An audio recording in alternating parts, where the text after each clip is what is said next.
Hello, everyone, and welcome to a whole new episode of Ampistrano. I am your storyteller, D&D Jordan Lee, she, they pronouns, and welcome on in. So, a couple quick things before we get into our episode proper. And we're very excited to be back from break. Thank you all so much for the resubs, subs, all that jazz as well. Let's see. Let's go ahead actually and go with introductions because it's been a minute since we've done that. So we're going to start with Maz. Hello. Hi, everyone. I'm Maz. My pronouns are she, they. I'll be playing Wastani, a cleric with the Lady of the Veil. Pronouns also she, they. Wonderful. And Sphinx? Who? I'm sorry, Sin. It's because I was looking at Sphinx's name on the...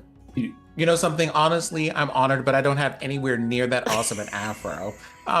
So sorry. Hi, my name is Sin, your resident Sunflower Sovereign, coming to you live from a brand new location. But as always, Rory slash Blackstone, pronouns he, him, and they, he. Specifically, my pronouns happen to be he, they.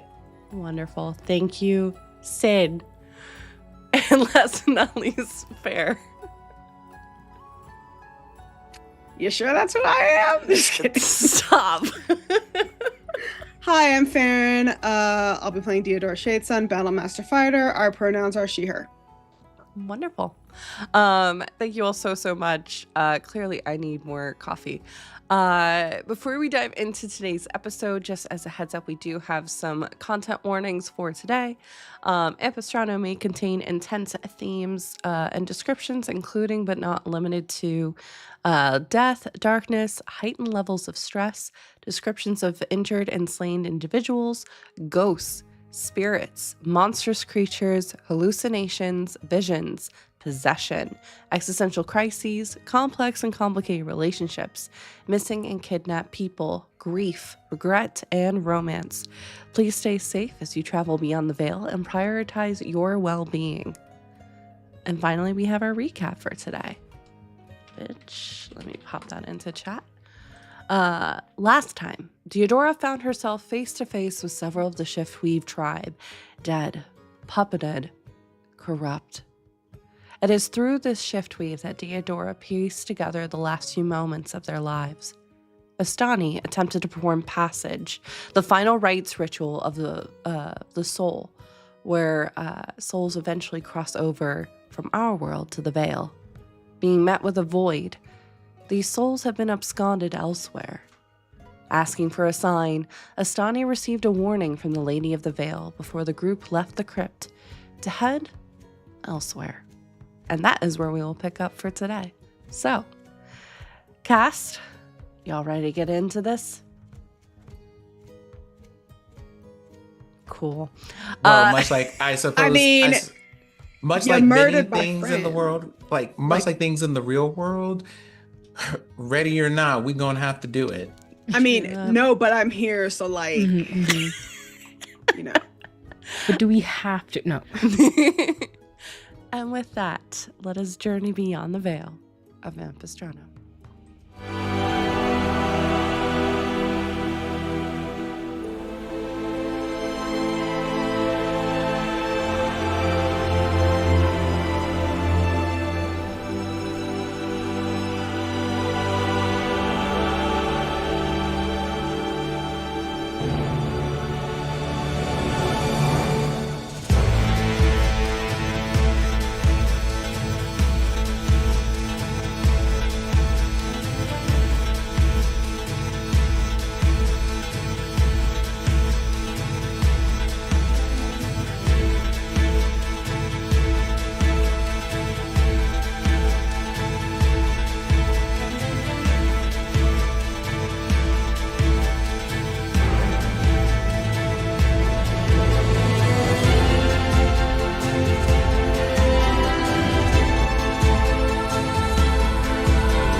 And welcome back, everybody.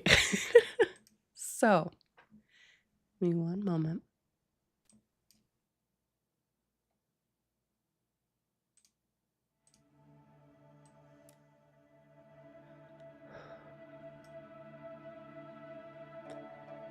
At a broad table, here in the gilded hall, deep within the chambers of the Aurora Palace, within the Temple District, Astani, you are seated on an exquisite velvet-lined cushion set of seats, as a series of small ivory bags are placed in front of you.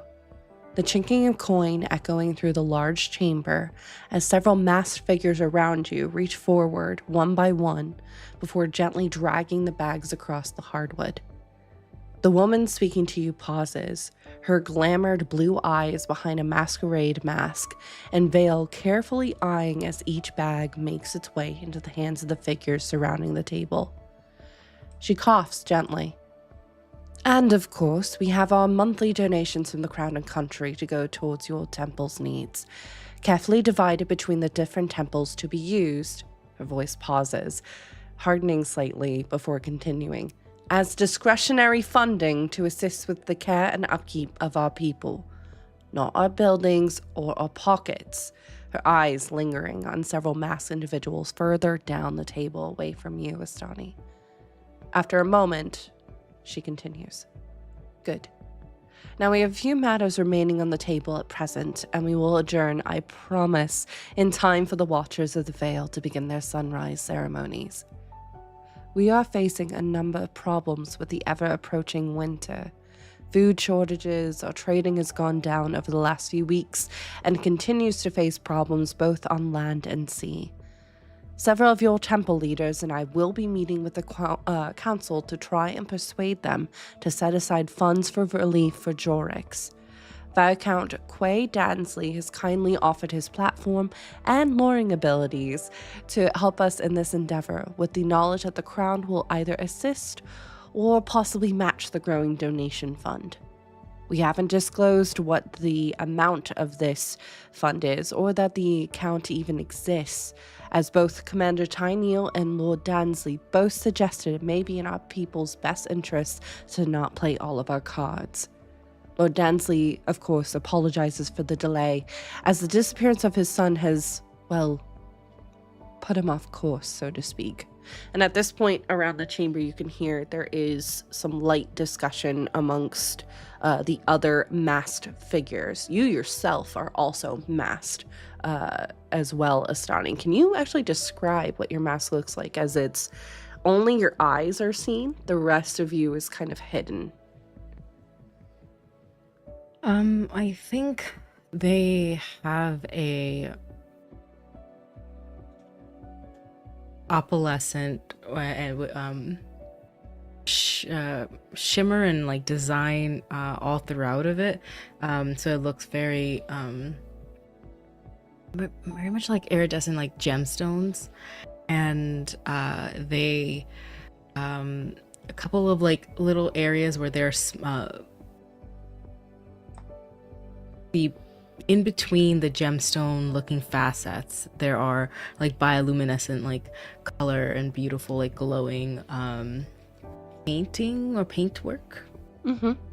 Yeah, I like it. Wonderful. You can hear around the chamber there is some murmurings from each of the other houses, as they are called in the Aurora Palace. Each under a different banner representing the different temples within the district. You notice that the chair immediately next to you, which is typically the other space for your other companion or partner from the Watcher, other companion from the Veil Temple is empty. And this is like, I would say probably the third or fourth meeting that it's empty. Most of the other seats under each of the different houses or banners are both occupied, minus you would notice this underneath the Aquina banner. they are also missing an individual. It's not uncommon sometimes for one or two of the kind of representatives for each of the temples to be missing. Sickness happens. You know, all of you are also taking on the responsibilities of also your temples as well. But these seats have been missing for the last few weeks. That hasn't changed. That's where it gets a little bit tricky. As the kind of meeting that you're in order to keep the peace, keep equalness between the temples, no one taking more power versus the other, the anonymity that affords this kind of meeting place through the mass and stuff like that is a way for all of you to have these discussions. Most of the time pretty peacefully.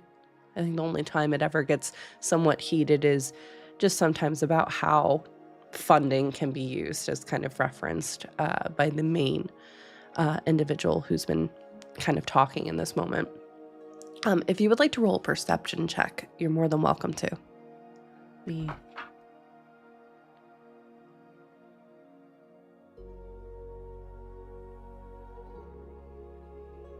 The 6 plus 8. Okay. The 14? Mm-hmm. Okay. With a 14, the actual room itself is set in almost this kind of pocket dimension within the Aurora Palace, which doesn't exactly exist within the temple district. It's one of those things that's pretty hidden. You need a password in order to get in. But you can see as the landscape around you is changing, as light is starting to approach on the horizon. There's a couple of murmurings from the different temples. With your perception, I would say to your right, from one of the temples, you can hear murmurings about talking about a fund and how much that might be in possession, how much they've been able to perhaps procure, although that individual seems reticent to actually speak that more loudly. They're kind of whispering it of like, how much do you think it could be? And, you know, do we think that this is going to be enough? Eyes at the top of the tables are kind of serenely watching everything. Their presence always balanced. They're usually the ones to carry the vote if there's ever a tie. Kind of not aligned to one specific temple, but all of them. That is their job. She kind of looks around for a moment, kind of waiting to see if any questions are going to pop up.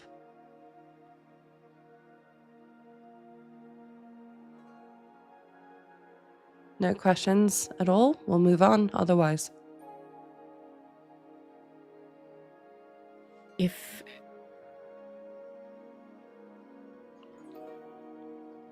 what can Ostani has questions, but they're not going to disturb this moment.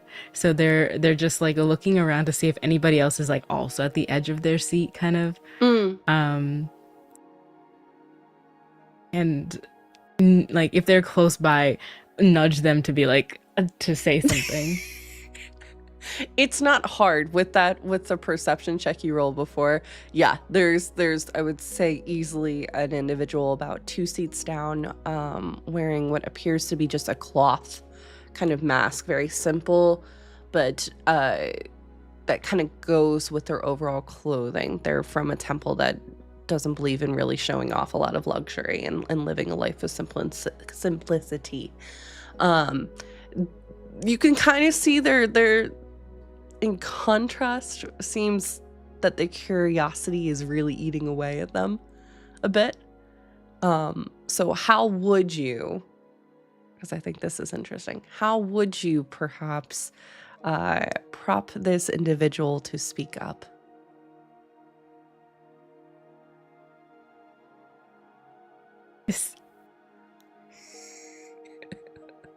They're going to use adjust position. Okay. And mutter it under their breath Okay. to just move them, like, you know how like if people were like, who agrees, and then everybody steps away and like there's one person remainder, but Mhm. instead adjust them to be like, and then raise their hand. I love it. Okay. So what exactly would you say? What exactly would I say? To get this kind of murmuring. There's a lot that is kind of being talked about the fund, using the funds, where the funds are coming from. So there's a lot of different like areas that this could kind of cover. So with this, where are you prodding? / what are you prodding? I think it's just to doubt it and get more details, and see that everything is not quiet, you know, that the room is not just sitting here for a meeting, and that they're just this for the spell, it's verbal, so they're just muttering it, but they are saying, question it. And after a moment, you see the individual is just like, kind of just is like going back and forth before kind of very gingerly like raising their hand up in the air. And the mask at the head of the table kind of Oh, look, raises they have a question. raises an eyebrow. Yeah. It's just a very unceremoniously. It's like, yeah. And the individual speaks up after a moment. So, and I understand, obviously, it's not the top priority for this meeting, but do we have like an idea of how much the discretionary funds might be, or where they might be coming from? Just so, you know, there's a lot of things moving in and out of the city. We want to make sure, obviously, that the funds are indeed secure and not What a wonderful question. not blood money in any way, shape, or form. And she, the mask at the head of the table, just kind of pauses. Well, if Commander Tyneal and Lord Dansley are involved in this, then I can assure you it's not blood money. It is from the both of them. They have offered up 350,000 gold to help with the assistance in the city, which we will believe will not cover everything, but it will offset in a lot of the costs.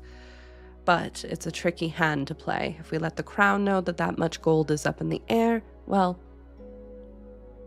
and you kind of see this like look across their face as they sigh.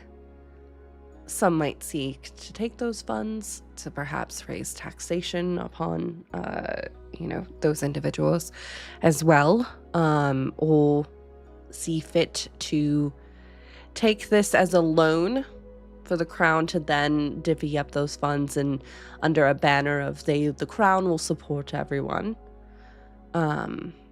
So we have to play this hand very carefully. But Commander Tyneal and Lord Dansley have both asked that obviously their names attached. This amount of money does not leave this room. Not want for, they're well aware of their position and how much, their position affords with their ability to have these funds, right? But they don't want it necessarily to paint a target on their backs. They just want to make sure that our city and its people persevere. So the hope is, perfect world, the crown will match it. Or at least give a little bit. Otherwise, they're largely going to be fitting the bill. So...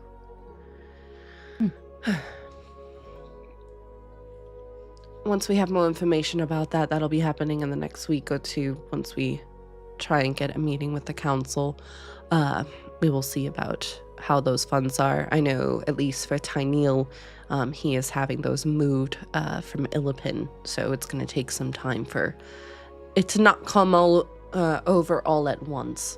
Otherwise, that'll definitely raise suspicion. Right. Moving onwards. Commander Tyneal has also stated that with these growing disappearances, he and the Crown's Guard are beginning to entertain the idea of a sort of curfew. Now, and you see immediately there is murmuring at the table. This is not set in stone, and truthfully, it's something he wishes to avoid altogether, but wish for us to know first, so we may begin preparations on our end with additional housing and support for the people. This is mainly just to get people off the streets, since most of the disappearances are occurring at night, which doesn't help the economy, but again, our greatest concern is the people. So I don't want to raise alarm. We're hoping, Tyneal is confident with some individuals that are coming into the city in the next few weeks that we might have a better idea of what's going on. But there's a lot of movement. There are a lot of people within our city, and it is ever growing every single day. So we wanted to make sure that at least everyone is aware of this. So I will be here to offer up aid and assistance as well, and be able to work between each of the different temples on this support.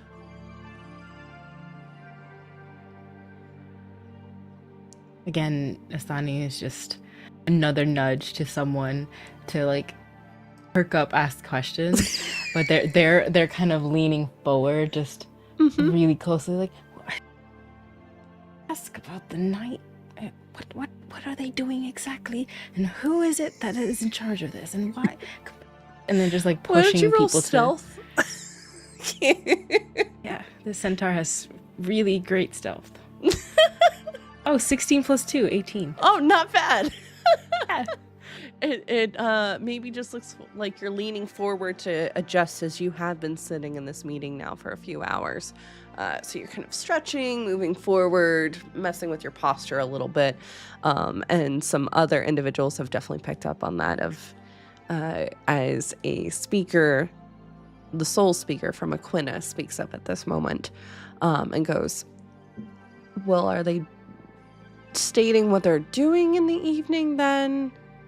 Like, are they stationary, like additional guards around the different areas where those people have gone missing?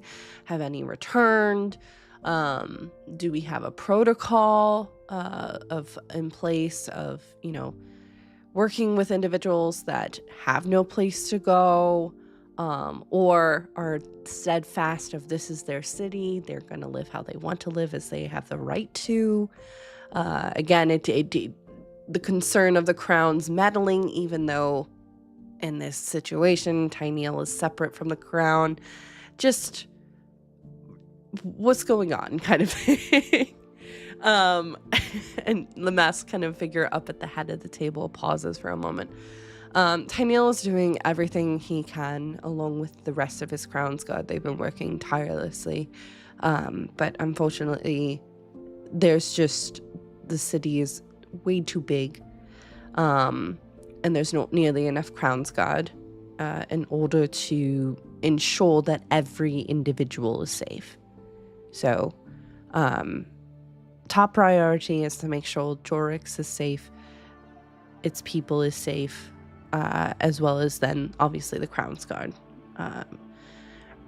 He has been hesitant to report, but there's been a growing increase of Crown's Guard also leaving the order.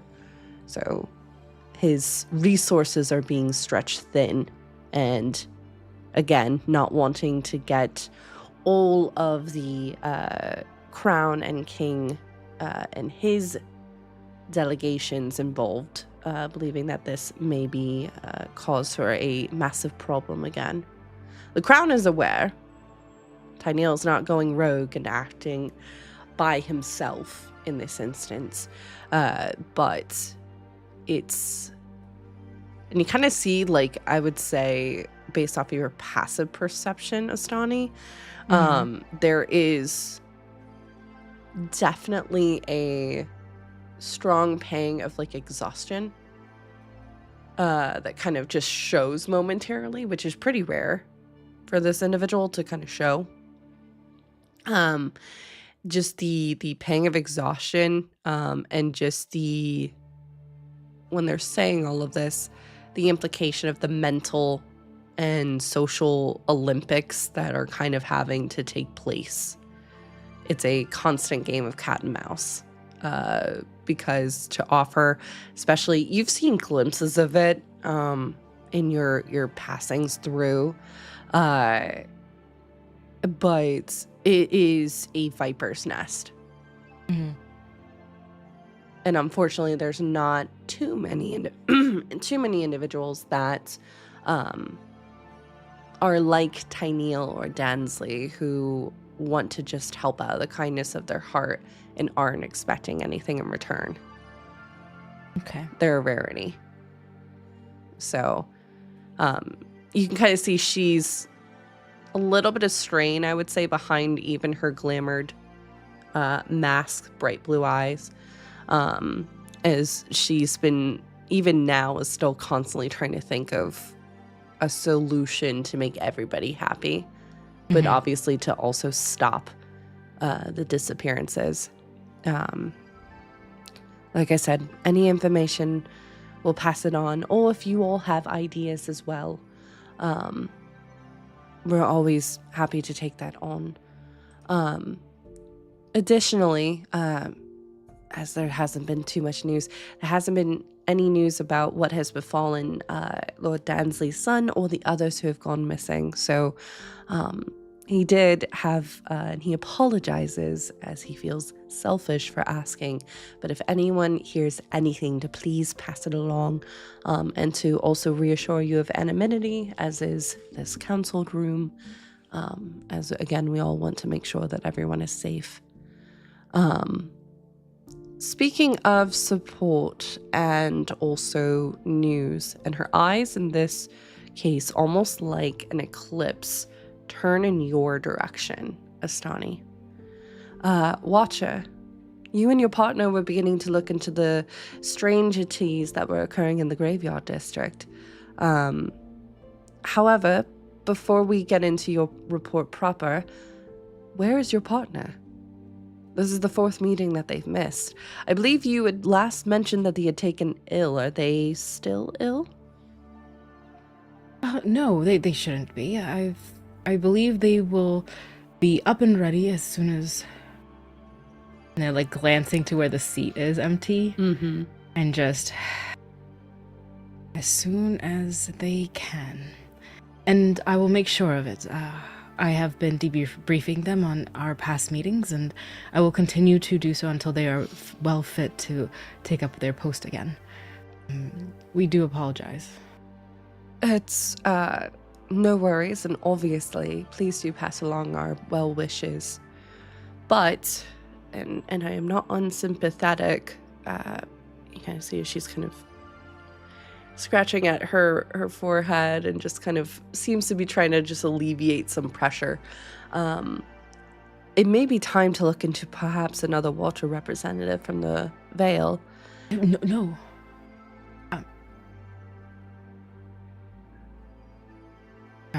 Of course, if that is what you wish. Why don't you stay back for a few minutes after the meeting wraps? I was gonna say, behind the mask, Osani is like that kid, like, you kind of see in front of everyone.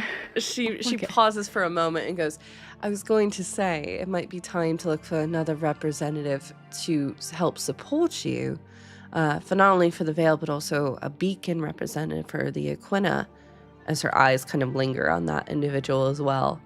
These are large responsibilities on your shoulders, on top of the other duties we all must carry. So I'm not doubting your abilities, but if one falters, then the whole system crumbles.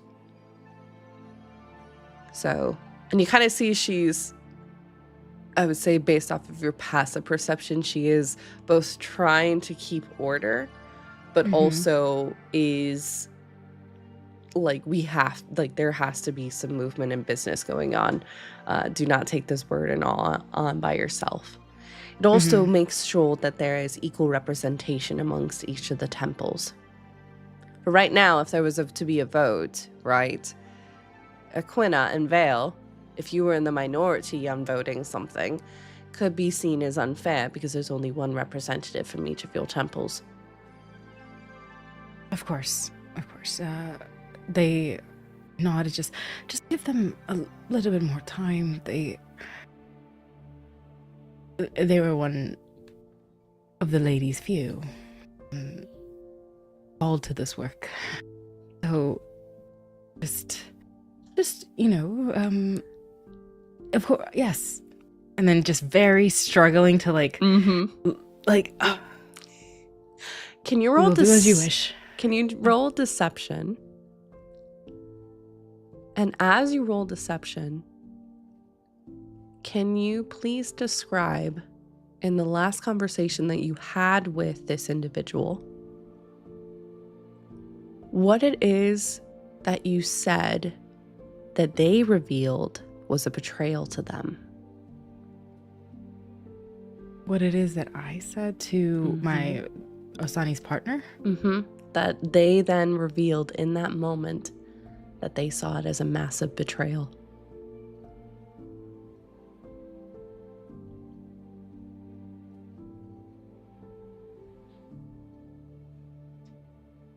There was doubt or something that was happening with the Veil, the lady, the temple district, and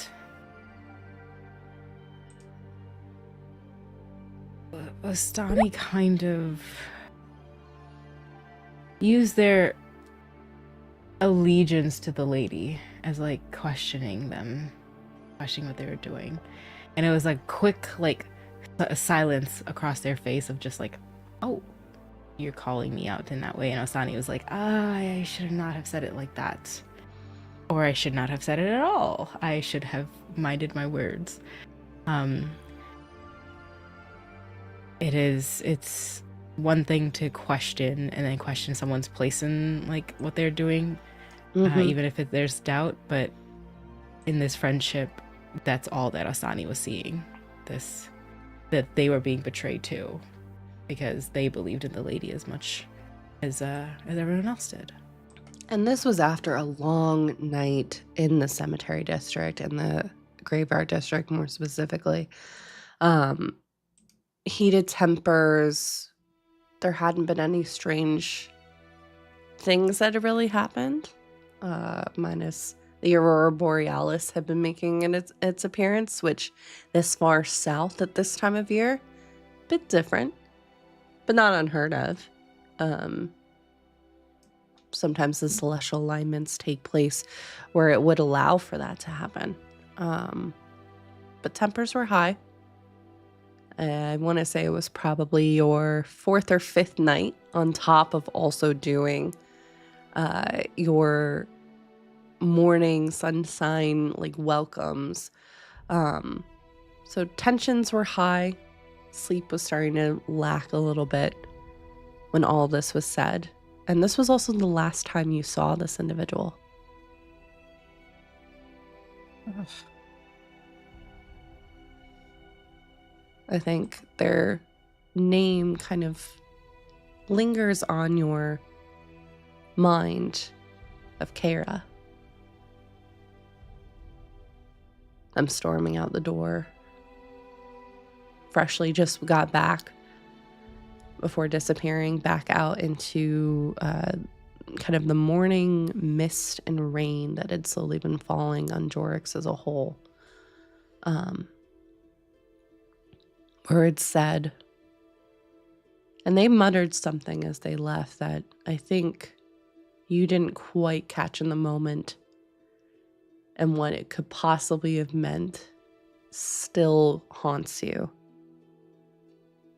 That has been the harmony for a lot of your nightmares for the past few weeks, as those words.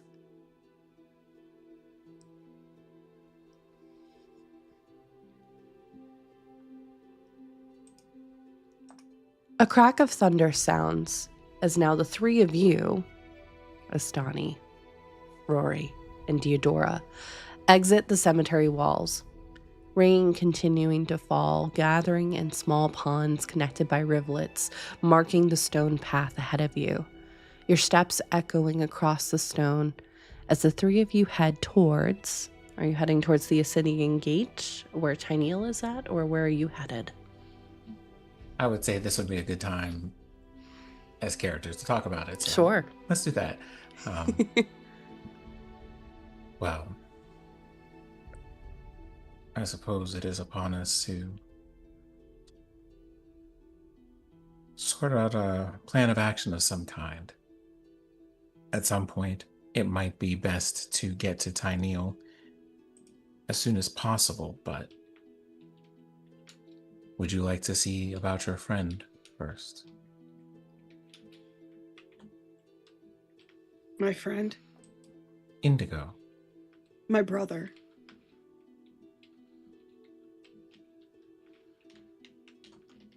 I suppose this hasn't occurred to me because I'm not aware of your family, of your lineage, but are you all related? He's my brother.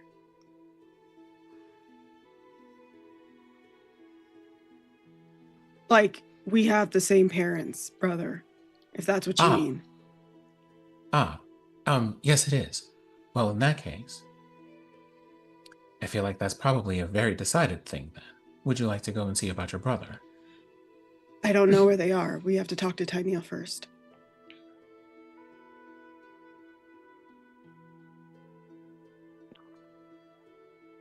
Knowing your brother, do you think Tyneal is the first place they would go?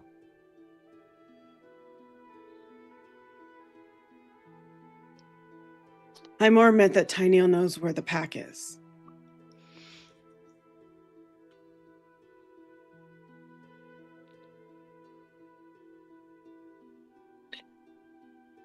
Well, then to Tyneal's it is. And I mean, I don't think Indigo would be there. He's smarter than that. He wouldn't bring danger to anybody. But at least we're out of the mausoleum now, right? Yes. Yeah, we're not in the mausoleum. As we're leaving the cemetery, graveyard district, whatever it's called, I don't remember the the place that I thought was gonna be cool, and then you fucked me, so you know. Just in case we were wondering where we were. Yeah, you know. No lube. Anyway. Lube. I said no lube. No.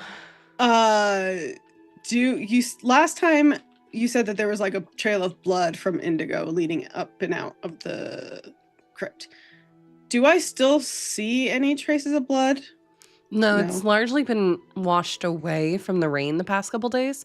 It was just present in the crypt itself because that was a very dry area. Okay. But there's not even the scent of Indigo's blood anywhere either. Okay. I don't think Indigo would have necessarily gone back to the tribe. I don't think he would want to, at least not until he knew it was safe. I don't think he would have gone to Tyneal either for the same reason. But at least if we speak to Tyneal, I can at least know where home base is. They're not in the same location that they usually would be here in this area. Oh, that is right, actually. This would be the point at which you remind me of a very simple fact. And I hold up a bracelet.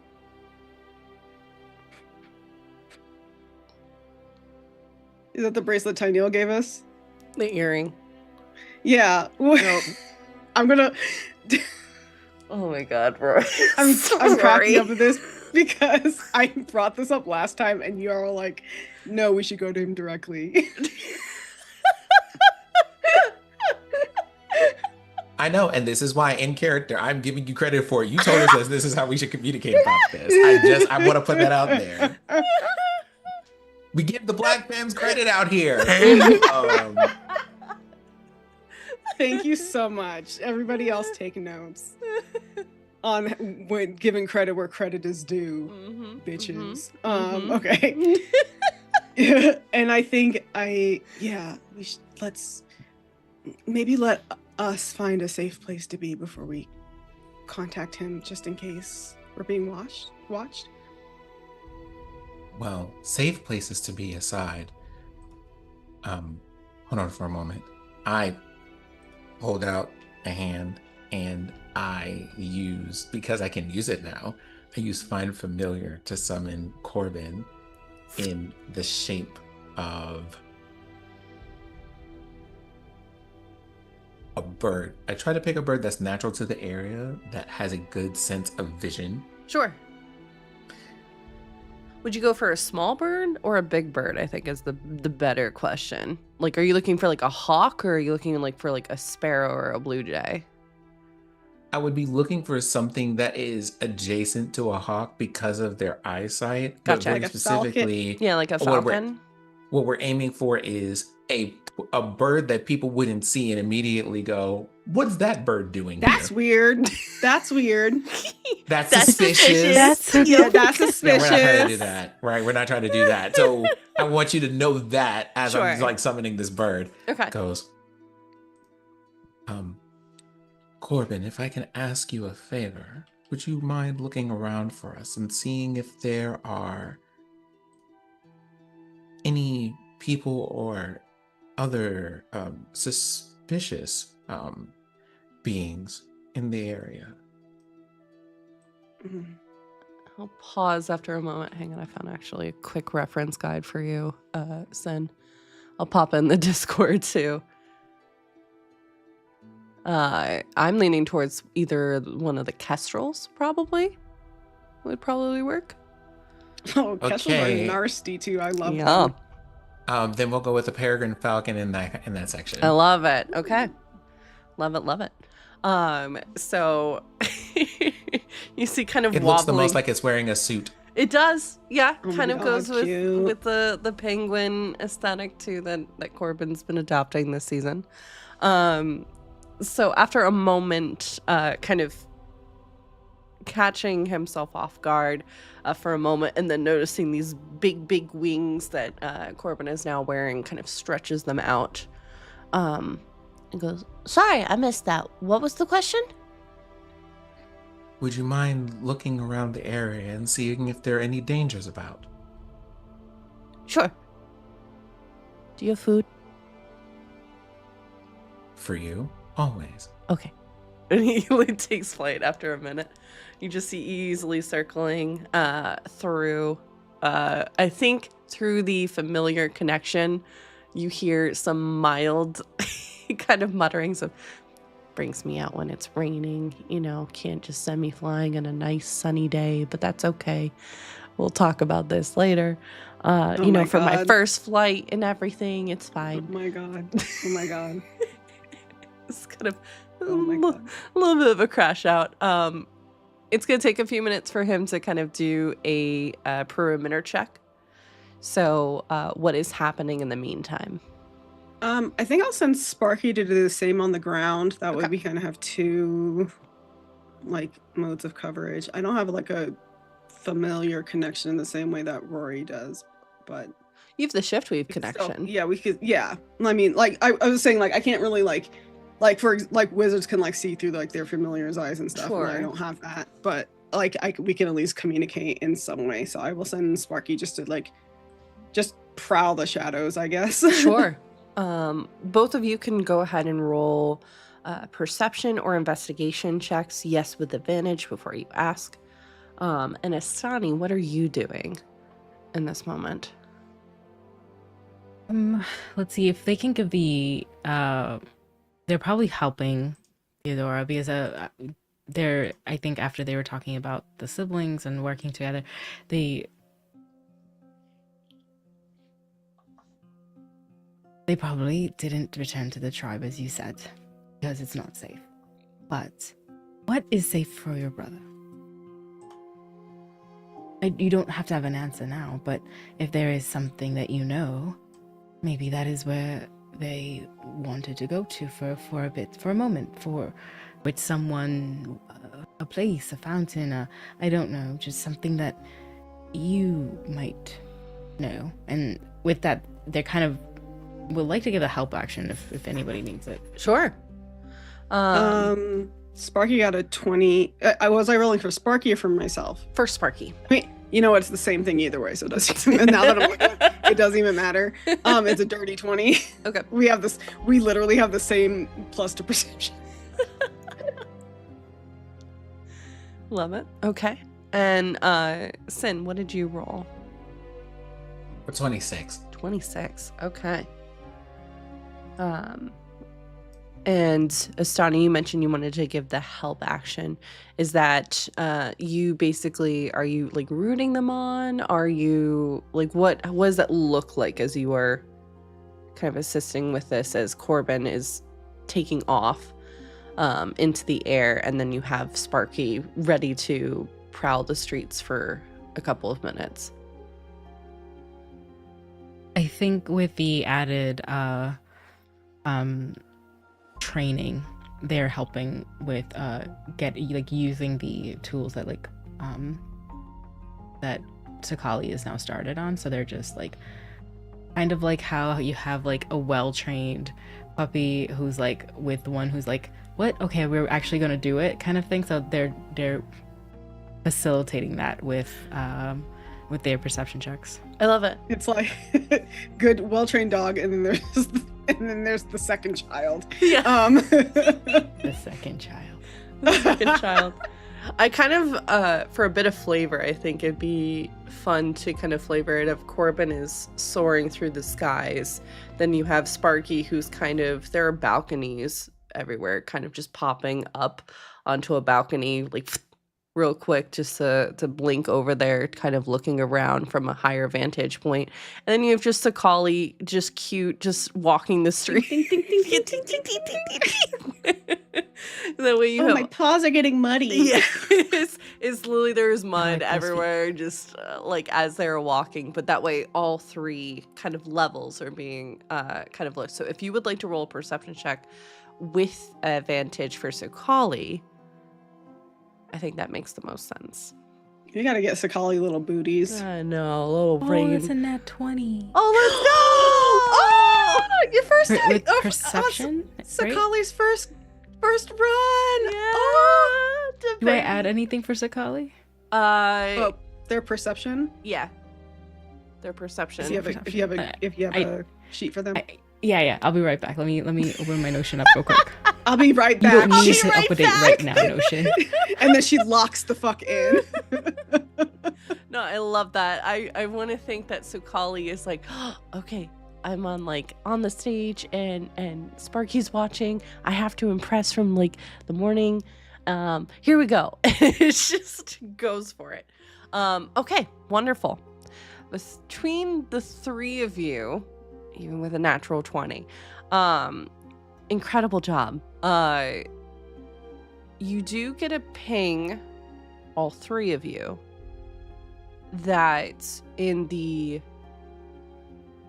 southwest corner of set of streets in the graveyard district itself, there seems to be a note that there is an individual or individuals, plural, that have taken note that you all are leaving the graveyard district, specifically the cemetery, and that they appear to be watching you in this moment. They aren't approaching. It's more of like not liking the vibe, I would say, but not getting an overall like impending doom from watching these individuals. So, and they're backwards from where you're headed. You're headed north. So is it like we're being followed? Basically? Yeah. And who saw this? Which familiar? All three. All three. Yep. Okay. Just based upon the different levels, because the individuals seem to also be spaced at different levels. You have one or two that are based kind of at a ground floor. You have one individual that's kind of up on a balcony in the rain, which is, hey, if that's what you want to do, that's what you want to do. And then there seems to be Corbin notes a strange looking bird that doesn't look exactly like a bird. Looks like possibly something that's been glamored. I try to make a mental note of the bird that Corbin has spotted.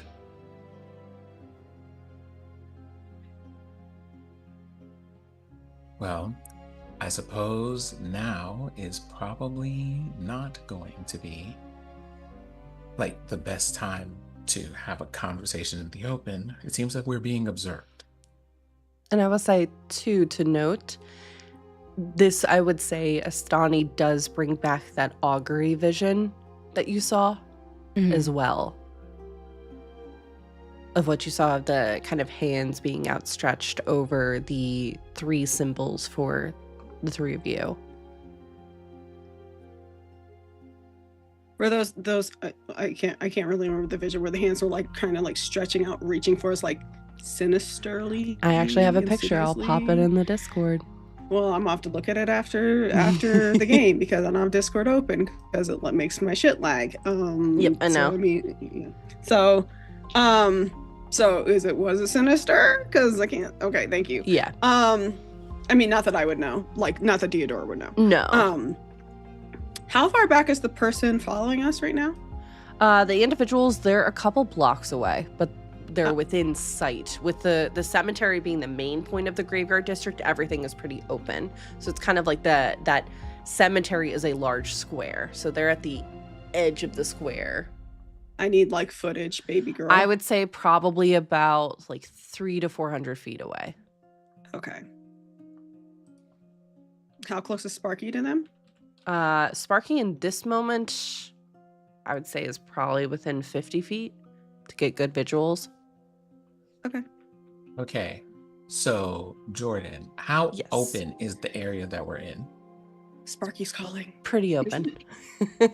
Pretty open. Right now, you're kind of on one of the main thoroughfares into the graveyard district, kind of leaving it to head towards the grotto, for instance.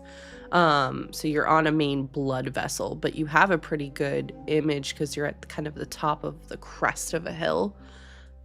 Cemetery is below, and then the rest of the streets of the graveyard districts are kind of spread out around. So, for the sake of my visuals here, we're out and away from the mausoleum. Correct. Right? Yeah, you are out of the cemetery itself. Yes. Do we have any sense from the visions how long these people have been there, or are they newly settled in? Not long. I would say Okay. probably by the time you all exited the mausoleum is when they had made their appearance. Okay. So what I would like to attempt to do here, I would like to try to use one of my background features Sure. that lets me and people who are with me quickly navigate cities and Yep. find hidden ways to like travel that other people might miss. Sure. Now, I'm going to read something from that feature, and then I'm going to ask for a trade here.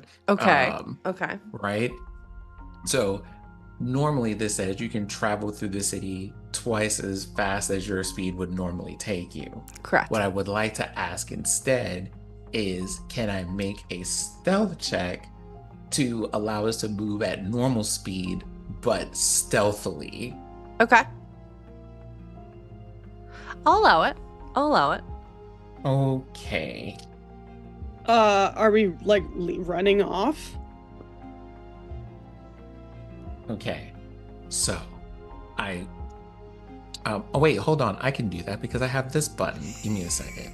Oh, it's back, bitches! It's back!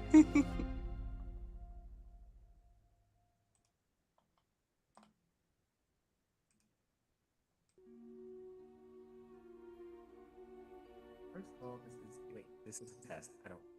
Ooh, it's very quiet. Okay, hold on. Am I audible though? Yeah. Okay, important. It would seem that we have a bit of a situation. So, I would like to suggest to plot a course away from here as it seems that we're being observed, not by one person, but by 3 people, one of which has also recruited a scouting creature of some kind.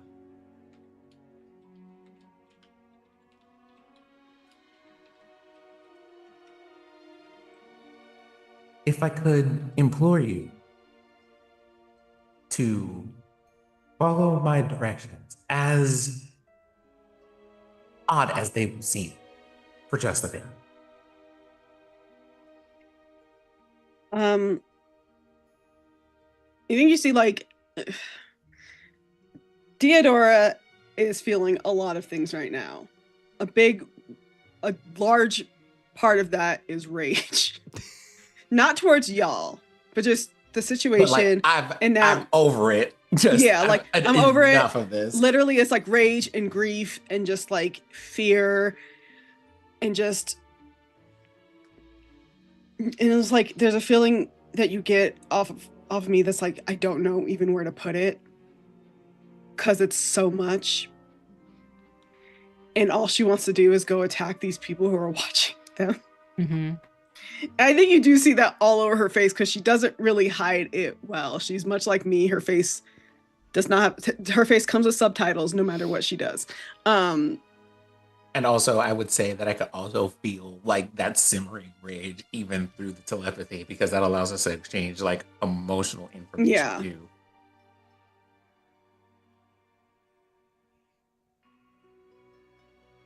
The thing you get back through that channel is like the general feeling of, I understand, but we can't do that right now. I think Theodora, like, at that feeling, I look to my 2 companions, remember that they are squishy. They are powerful. They are powerful, but they are squishy. And through the telepathy, you just hear like a grumbling growl, like the kind that an angry, agitated dog makes. But then it's like she basically like gestures to go. Fine. That, like, just that feeling. Yeah. And on that stealth that I rolled, it is a nat 20. Nice. Okay. Do we all have to roll stealth? Yeah. I wanted to roll stealth to just not only just like guide you using that feature, but as stealthily as possible from one place to another. So I got y'all covered like State Farm. Yes. Okay. Yeah. Osani's looking for the silent shoes. Yeah. Theodora does not have any. she's Clanker McClankings in with her fucking armor. Sure. Now, what I do is I lead them as quickly as I can to the very first hiding place. And I specifically look for a place where we can choose one of 2 things. Okay. One, we can like a place that we could hide in well enough to either go, okay, they're probably going to lose track of us here and we can just go on about our day. Or, I mean, if you really want to wait, we can just ambush them. True. Okay. So for a bit of flavor, why don't you roll a D100 to see which of the kind of, we'll call this ability the keys to the city, because I think that flavors pretty nicely. It's cute. I like it. Yep. Because you are able to find those spaces specifically. And then we'll describe what it looks like as you are maneuvering through the streets pretty quickly. And I imagine that's when a lot of this discussion will be happening of like, do we want to jump them or etc. 73. 73. Okay. It's almost like the layout of Jorix appears in your mind for a moment. And you know that there is not necessarily a safe house, but a crossroads, which is often used as an intersection for a lot of dealings and conversations. It's part tavern, part like that's very open. So it's not an enclosed tavern. It's literally just got a bunch of beams up. People can come in and out freely. It's usually very busy, especially on a rainy day. So you could easily divert through there. And by chance, maybe either give yourself some time, have that conversation as well, since you'll have a bit of a crowd as the background ambiance in case anybody is trying to listen in on what you are specifically saying, as well as it's a great intersection for you to either move then to the inn at Leland or another area that might be a better space for you to ambush them if you decide to. So yes, you can easily do that.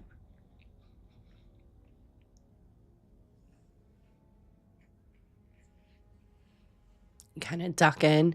A lot of people have been drinking at this point. It is early afternoon, I would say. Probably around like 2 o'clock or so. So few people having late lunch, or just not seemingly have moved a lot of their dealings from outside in the marketplace that surrounds the Grotto district to moving inside to a lot of the taverns to have a lot of the deals and stuff. You can still see some people are hunkered down at their stands, just stubbornly trying to just sell food and whatever they are trying to sell throughout the day. But yes, you do have, I would say, a few minutes. And it's not, I'll imagine that you have still Corbin flying around, so Kali and Sparky kind of moving around. You do get another ping that those individuals are following at a distance. So we have a few minutes until they kind of catch up to us? Correct. Okay. Not a lot, but yes. Okay.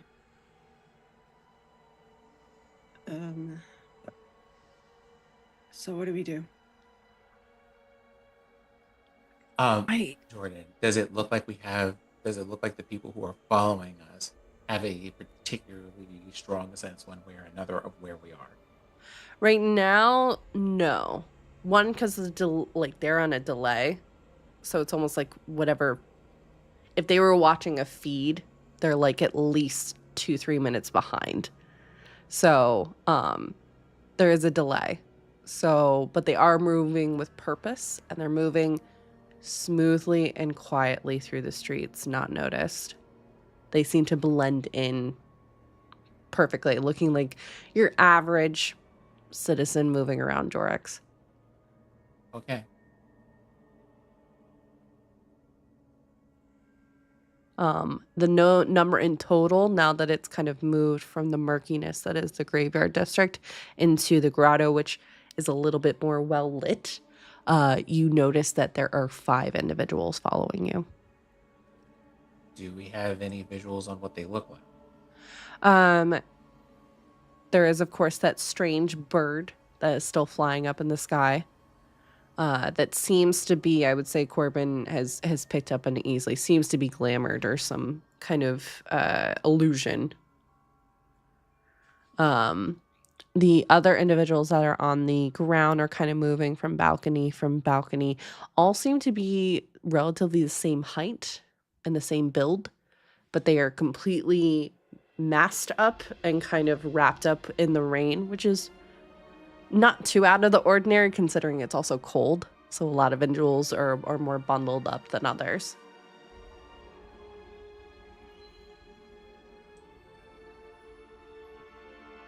Well, we have a couple of minutes to decide that they do not exactly know where.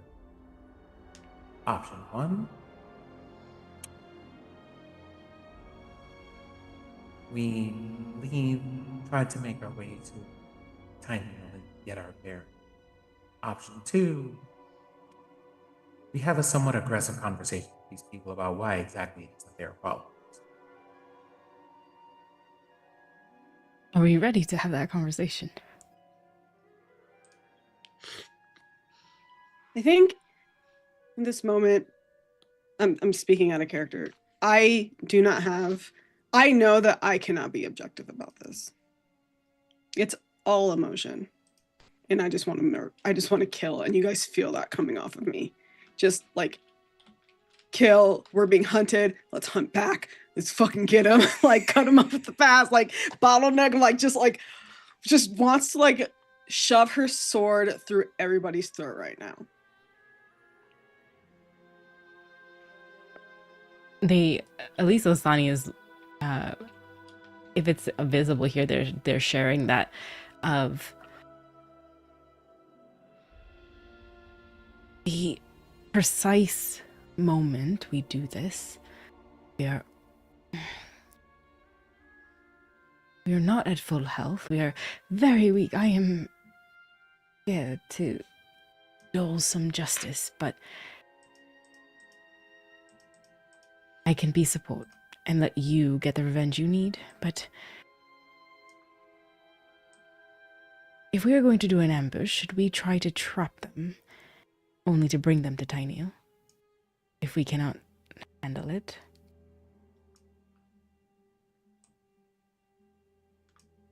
I think it is at this moment that a somewhat familiar presence appears in the middle of the mind space.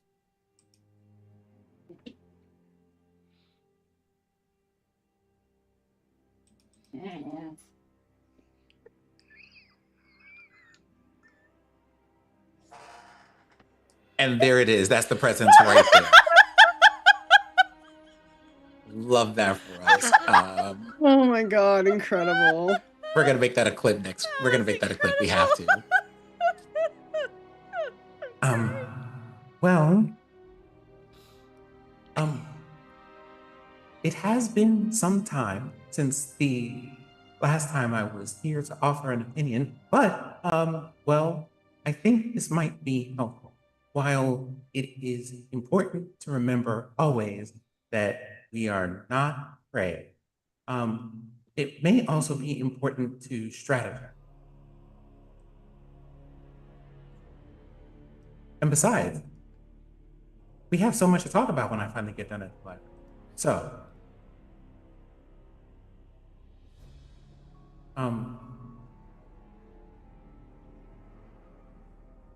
find a place to rest. If I remember correctly from my reading, really powerful predators do occasionally hide places and wait for some time before finally making a very decisive strike and doing an incredible amount of very gruesome types of things. You make a good point, Blackstone.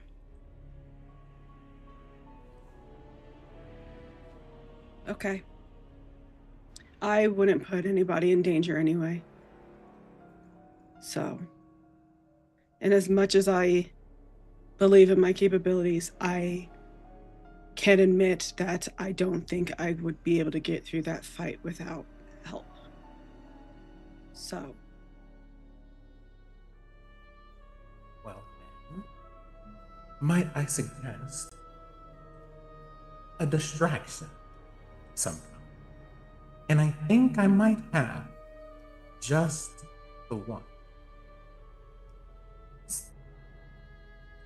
Jordan, what I would like to do is make our way out of the place that we're in, but I would also like to use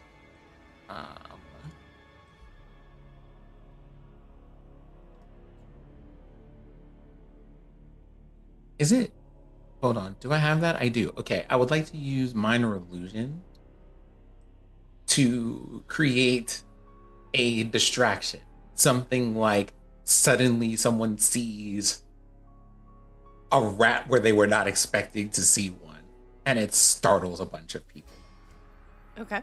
And are you focusing this on the individuals in the bar by chance, or are you going for the group that is following you? Like, what does that look like? I guess is that might help me. So what figure out layout. the vibe that I'm going for is, as we make our way out of the bar, I place the illusion outside the bar somewhere so that it starts making commotion with people who are in the street. Sure.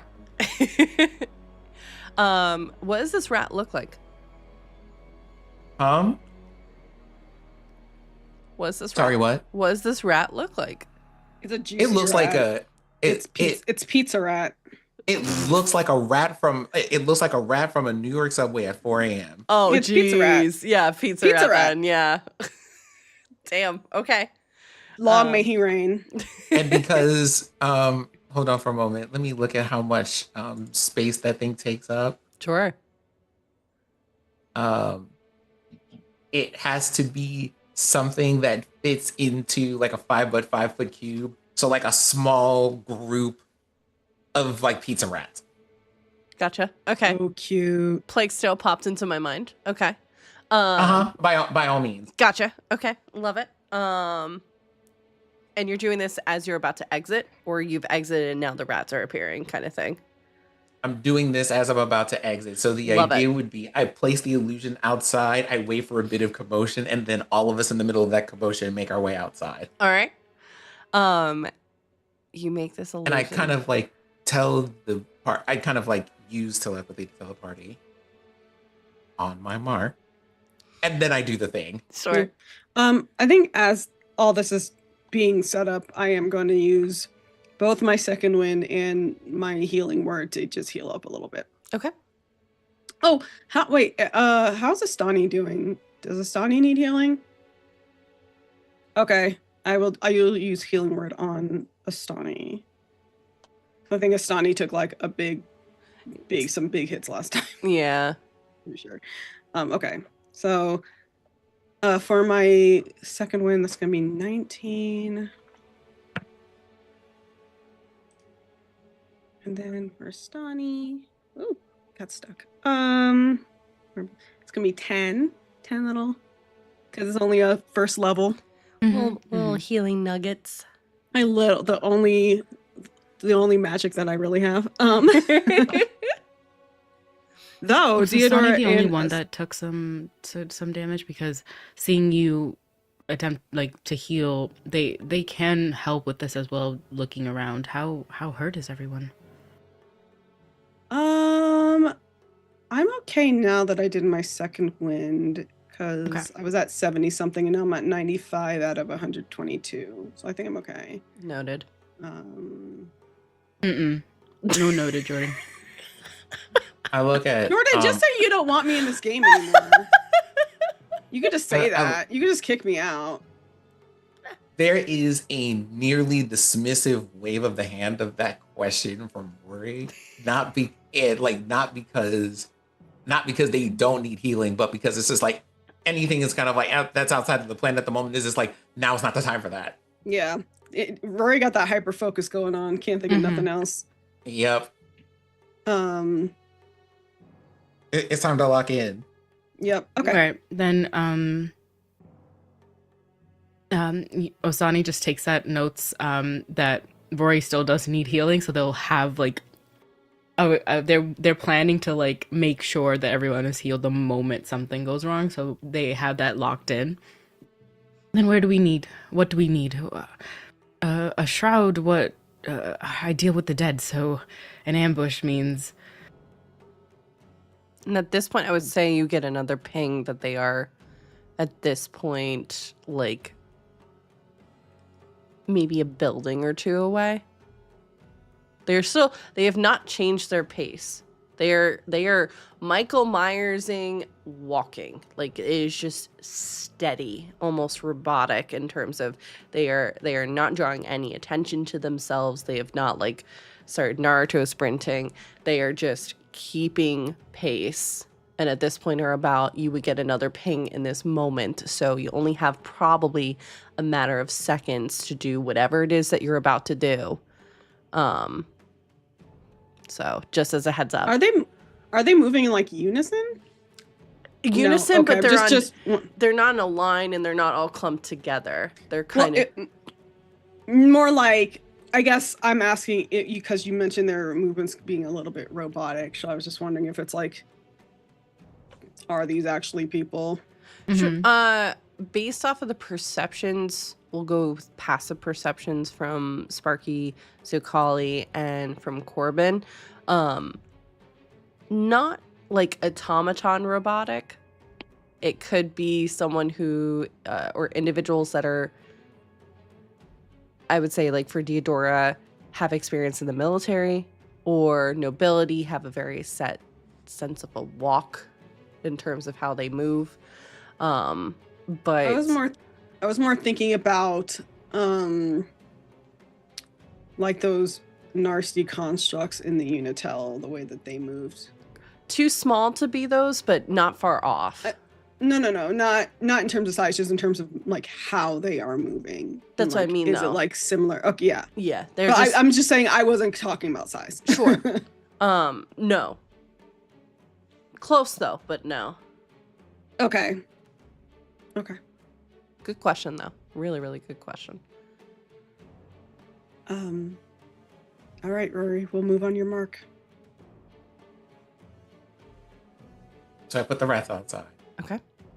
Rats come outside. After a moment, you hear a "what the fuck" as like immediately people start like getting up from their tables. You see a couple people quickly falling out of their chairs before like scrambling back. You hear a couple people being like, "Is this real or am I really drunk?" Like, I just started drinking. Like, just the mixture of the chaos. You hear one of the owners of the tavern quickly coming out and being like, "Not in my bar," has like a broom at the ready to start swatting. So whatever you were doing, now's the time, as chaos is kind of... No. It's like basically as chaos has ensued, the thing I'm waiting for is to see people running out of the building. That is happening, yeah. Because Okay. it's an open, think of like one of those outdoor bars at like the beach or something like that. It's just open. There are a couple of pillars to kind of welcome on in, a couple benches, but otherwise it is open. So yeah, Now. immediately. Okay, take off. All right. And I just move again as quickly as I can in a direction as well as I'm able to determine it from where we are. Would you move north, south, east, or west? I think our main mission was to try to get to Tyneo as quickly as possible. So, which way is Tyneo from where we are? That would be north. Yeah. That would be north. And northward it is. Okay. All right. You all sprint out of the bar. Hearing a bit of chaos continue to ensue behind you, as the illusionary rats are definitely causing quite a bit of problems. I would say, who's trailing behind in the group? I mean, I don't think, first of all, Mats, I see your face. I don't think it's you. Because yes, you are a giant centaur, but you also probably have the fastest movement out of all. True. That is true. 40 feet? I'm only 30 feet. I think I would be traveling behind everybody, but that's just because I would be making sure that these two left before I did, since I caused this whole nonsense. Sure. Mhm. I would say then, Blackstone, after a few minutes, you hear the voices of people yelling at the bar, still very present, going from shock of, "Oh my God, rats!" to screams of terror. And that is where we're going to take our break. Jesus Christ, we're turning around. You have to fucking immediately turn around. We are God going to damn take it. our 10-minute break here, y'all. Thank you so much for your patience. Wild first half of this episode. Hey, chat. And while we're on break, type 1 if you think that Jordan should let us level up after all the bullshit she's made us suffer through. Anyways, thank you so much. We'll take about 10 minutes. Please get up, a drink, go get a snack. Thank you so Jordan, much. made me lead mine real quick so I can delete Lami's message. Please go get a snack. If you are watching here or on YouTube, please consider subscribing. That is massively helpful. We've gotten a few more subs the last few weeks, so that's been really, really cool. So yeah, we'll be back in just a few minutes. So see you all shortly.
Hello, everyone, and welcome back. Thank you so much for your patience. Well, we took a little bit of a break because, listen, there's a lot happening.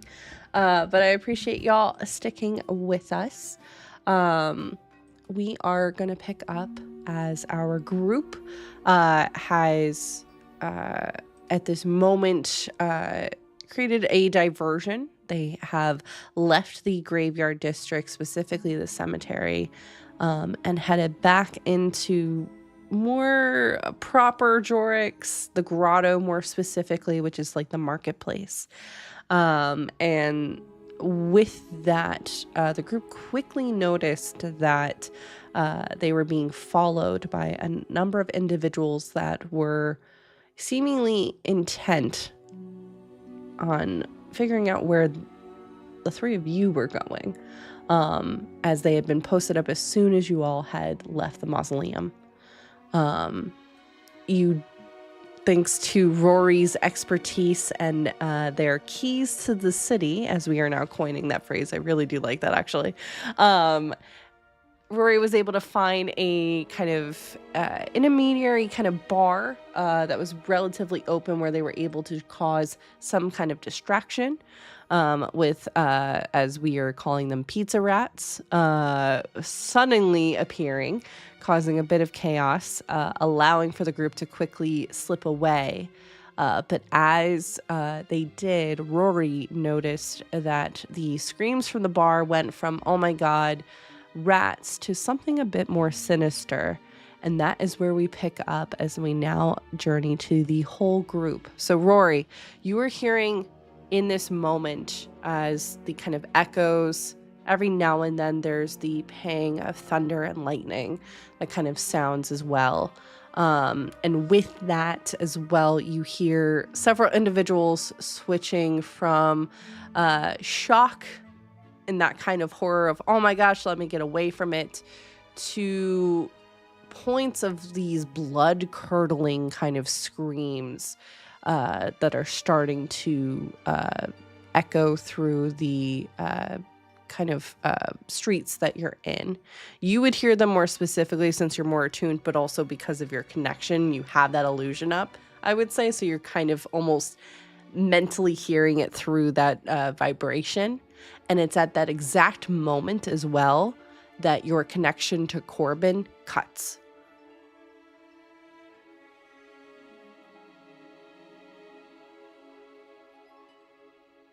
Do I get the sense that the magic is still active, or that Corbin has been sent back to familiar space? Corbin went immediately back to familiar space. You feel he's there, he's alive. He's a little perturbed, if anything. But something has happened, and now he is in familiar space. He is not in our space at all. So Kali, the connection with Sakali is fine. The connection with Sparky is also fine in this moment. You get, I would say, Rory, for you, since you are able to kind of get a cinematic record, Corbin had been eyeing that kind of strange bird that had been flying in the sky as well, and then heard a kind of whirling noise and quickly looked down, and something hit from the ground up.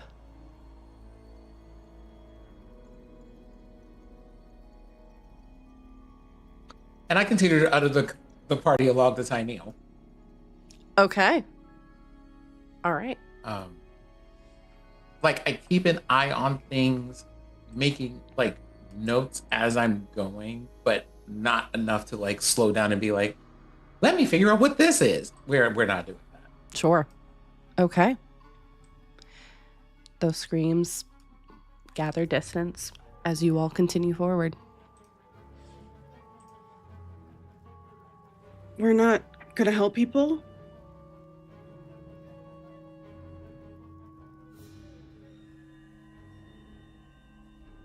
I'm going to ask that because we made our way here very specifically. Can you up your volume, Sin? You're coming in and out. I am going to say If you want to turn back now, we can. But we did this with the intent of trying to get away as quickly as possible. I suppose if we want to weave our way through the crowd and attempt to ambush one of them, we could. But I do not have any idea what kind of danger we would be placing ourselves in. I do not know what these people take. But we're placing other people in danger. Are we not? Do you not hear those screams? Were they not for the large rodent?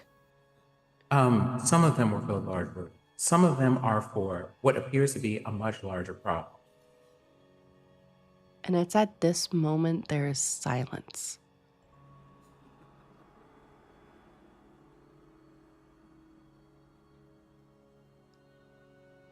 Where's Sparky right now? Sparky, I would imagine, has been kind of trailing, has been kind of jumping from or blinking from balcony to balcony. So it's probably, you could have them within vision of the bar if you wanted to. I do. Okay, cool. So probably I want to know and I want him to like communicate to me what's going on. Okay. Can you do a shift weave check for me, please? Yep. Not 20 bits. Let's Tell go. me what's going on. Tell me Let's- everything. What does it look like as you are kind of channeling your shift weave to connect with Sparky in this moment? I think it's like almost similar to how Astani speaks to the spirits beyond the door, where it's kind of just like finds it like the deepest shadows possible and sort of like speaks into it like, Sparky, what do you see? After a few moments, it's almost like you can kind of see Shadow, the city. And along with that are different colors of scents that are all kind of interwoven on top of the city as well. You get the scent immediately of Rory Blackstone from that minor illusion as it's still kind of going on. These new individuals, which I will say their kind of scent energy is like a gray. It's Like dead. not necessarily dead, but just like a very dull, like their scent isn't very strong. Like they're not wearing perfume. Okay. It's not very powerful scent, so it's a little bit harder for Sparky to kind of discern because they do blend in so well. From this, you can see that what appears to be illusion is still up. The bar is in chaos. The kind of beams that were holding up this bar are kind of buckled in. And at this moment, there is what seems to be a person kind of trying to crawl through this debris into kind of Sparky's kind of viewpoint. A massive claw comes down on the back of this individual before pulling them out of Sparky's view. The rest of the bar is pretty compared to how populated it was a few minutes ago, devoid of that. There doesn't seem to be too many injured people or too many deceased from what you can tell. Looks like the vast majority got spooked by the illusion and that was enough to give a headway. So now it looks like these individuals are slowly kind of moving through the bar just to look through, quickly noticing that you all aren't there. Can you roll a stealth check on Sparky, please? Fuck. Okay. Hold on, let me look at his stats.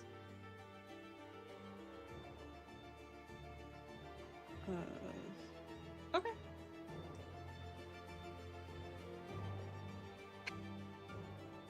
He also got a nat 20. Let's go! He got 29 because he has a +9 to stealth. Okay, perfect. You see one of the individuals that's kind of like just staring into the bar, kind of slowly turns to look around And it looks like it for a moment, like I think you even feel Sparky stops breathing Yeah. and like gets super low. Seems to just miss Sparky, as Sparky is kind of found from this angle point that they can hide completely behind a set of tables and chairs that are up on this balcony. Can I flavor this a little bit? Because I Sure, imagine like yeah. as this creature comes out and like is like scanning, yeah, Sparky like kind of dips behind a table, but then like kind of like sinks into the shadows and like melds in with the shadows. I love it. Okay, so just so I'm clear, we have these 5 individuals.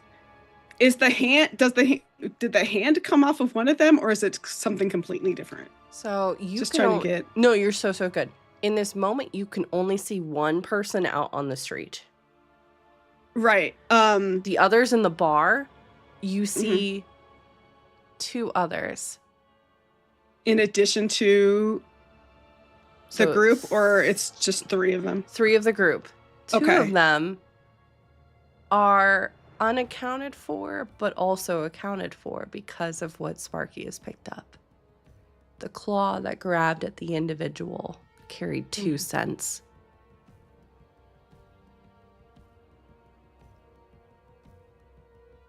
Which were of the what of smell the team. like No, of the team. So it's like they merged together. Mm-hmm.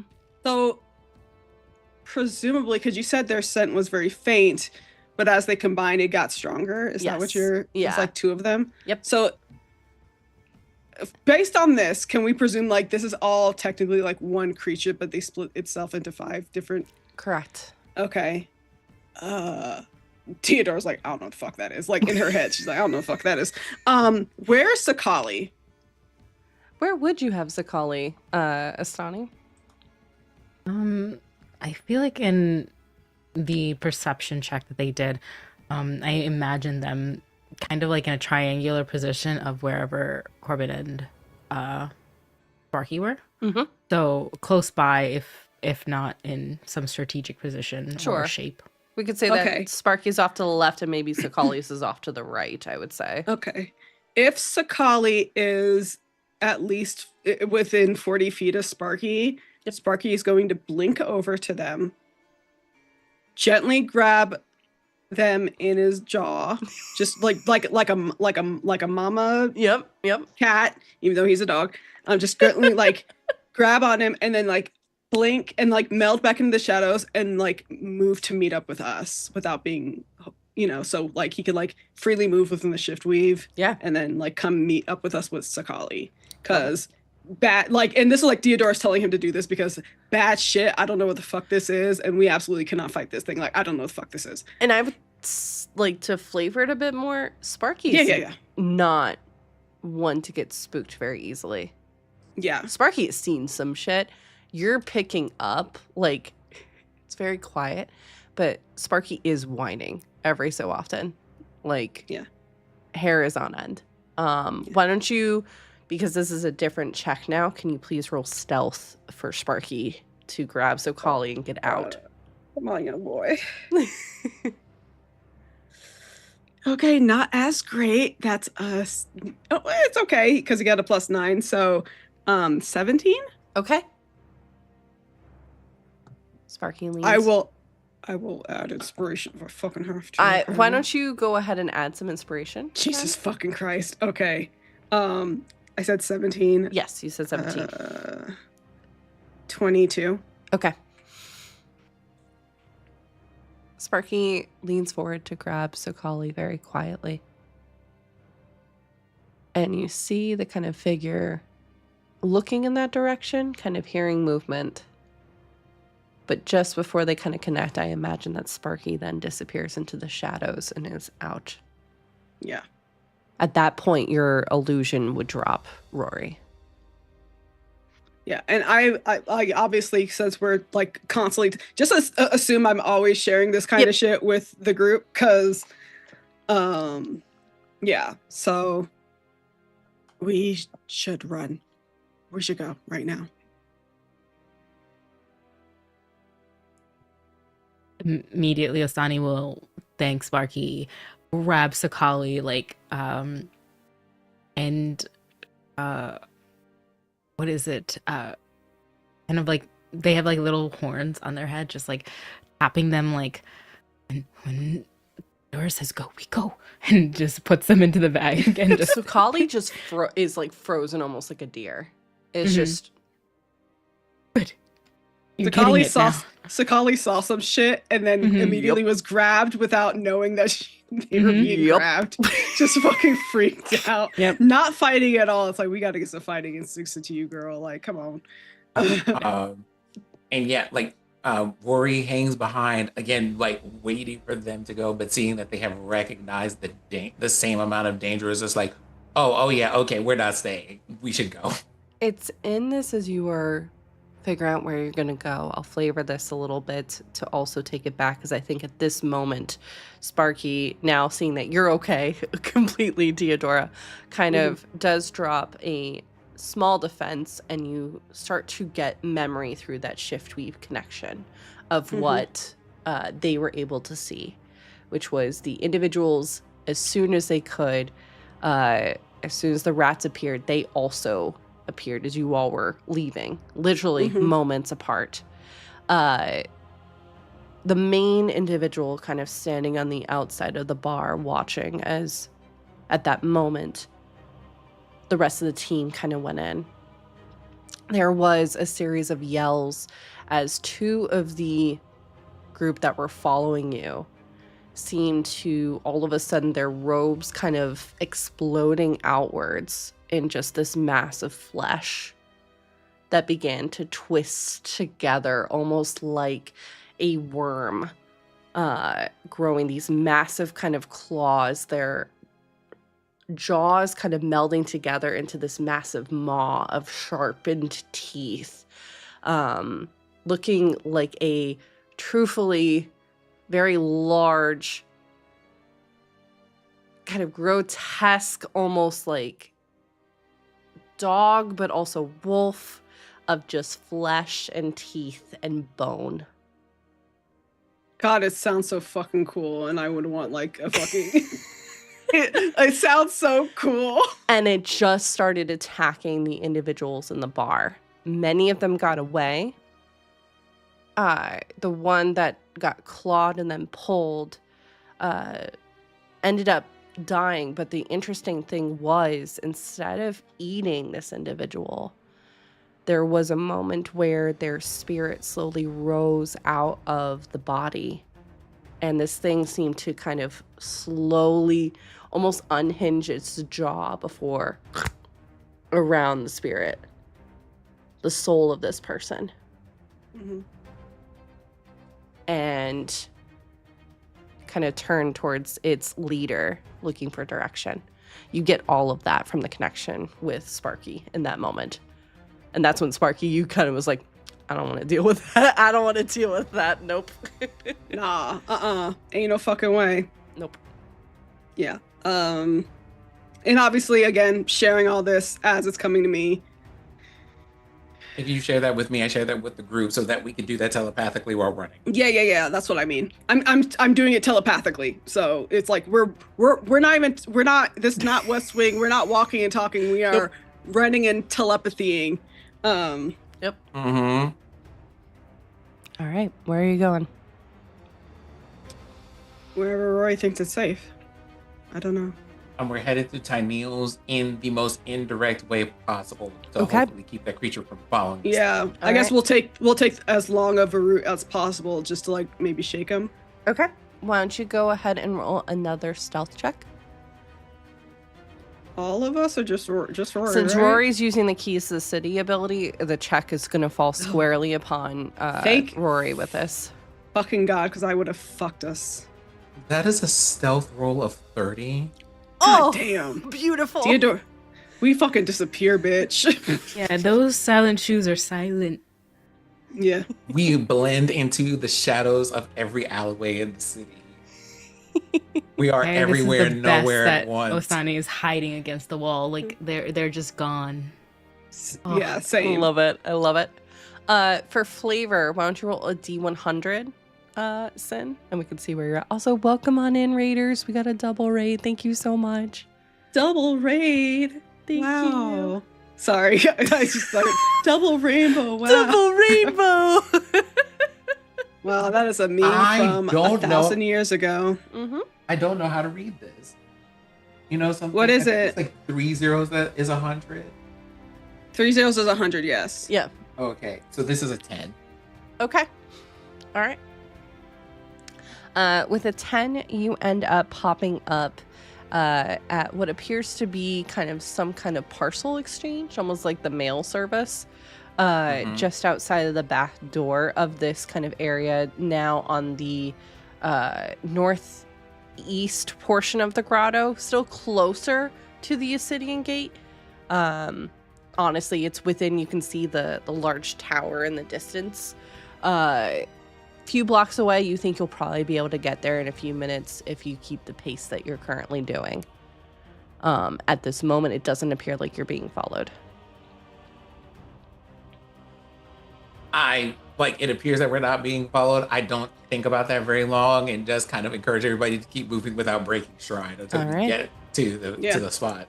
Don't fucking matter if it doesn't appearances can be deceiving. We will keep running until I can find a firm door to close. Love it. Mm-hmm. Okay. Close, lock. Maybe put an arcane lock on that bitch. Maybe put some traps, like something. Love it. Okay. Then keeping with that pace, keeping with that information, it's not long before you find yourself in front of the double doors of the Ascidian Gate itself, which is the headquarters for the Crown's Guard, Tyneal's office, etc. You see several Crown's Guard are stationed up. Several are going in, several are going out.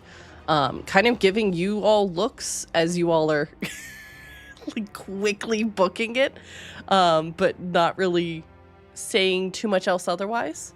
As you all walk on in. I warned them. No, okay. About what's happening. Every single one of them is like, I am not just running in. The first of the guards that we see, I am waving at them to flag them down. Yeah. And after, it's not long to immediately come on over. What's going on? Very quickly, Theodora, feel free to describe the creature in as much detail as you can. We are being followed by an imminent threat that is, as I understand it, potentially a soul-eating creature. I think I just send the image. I'll send the image to Rory again, so he can do his thing. I use because I know that people get scared of people just suddenly appearing in their mind. I use minor illusion to make the exact image of the creature that Theodora's talking about. And it's flanked with those individuals, those cloaked. Yep. Yeah, because I can make whatever you could fit in a 5-foot box. I could make an image that size. We make a diorama. Yeah. Yep. Okay. So you make a miniaturized version of it. Gotcha. Right. So I take one and I make it large enough for them to be able to understand the level of at a level of detail that they can see and understand. Sure. And just go, this is the imminent danger that we have been running away from.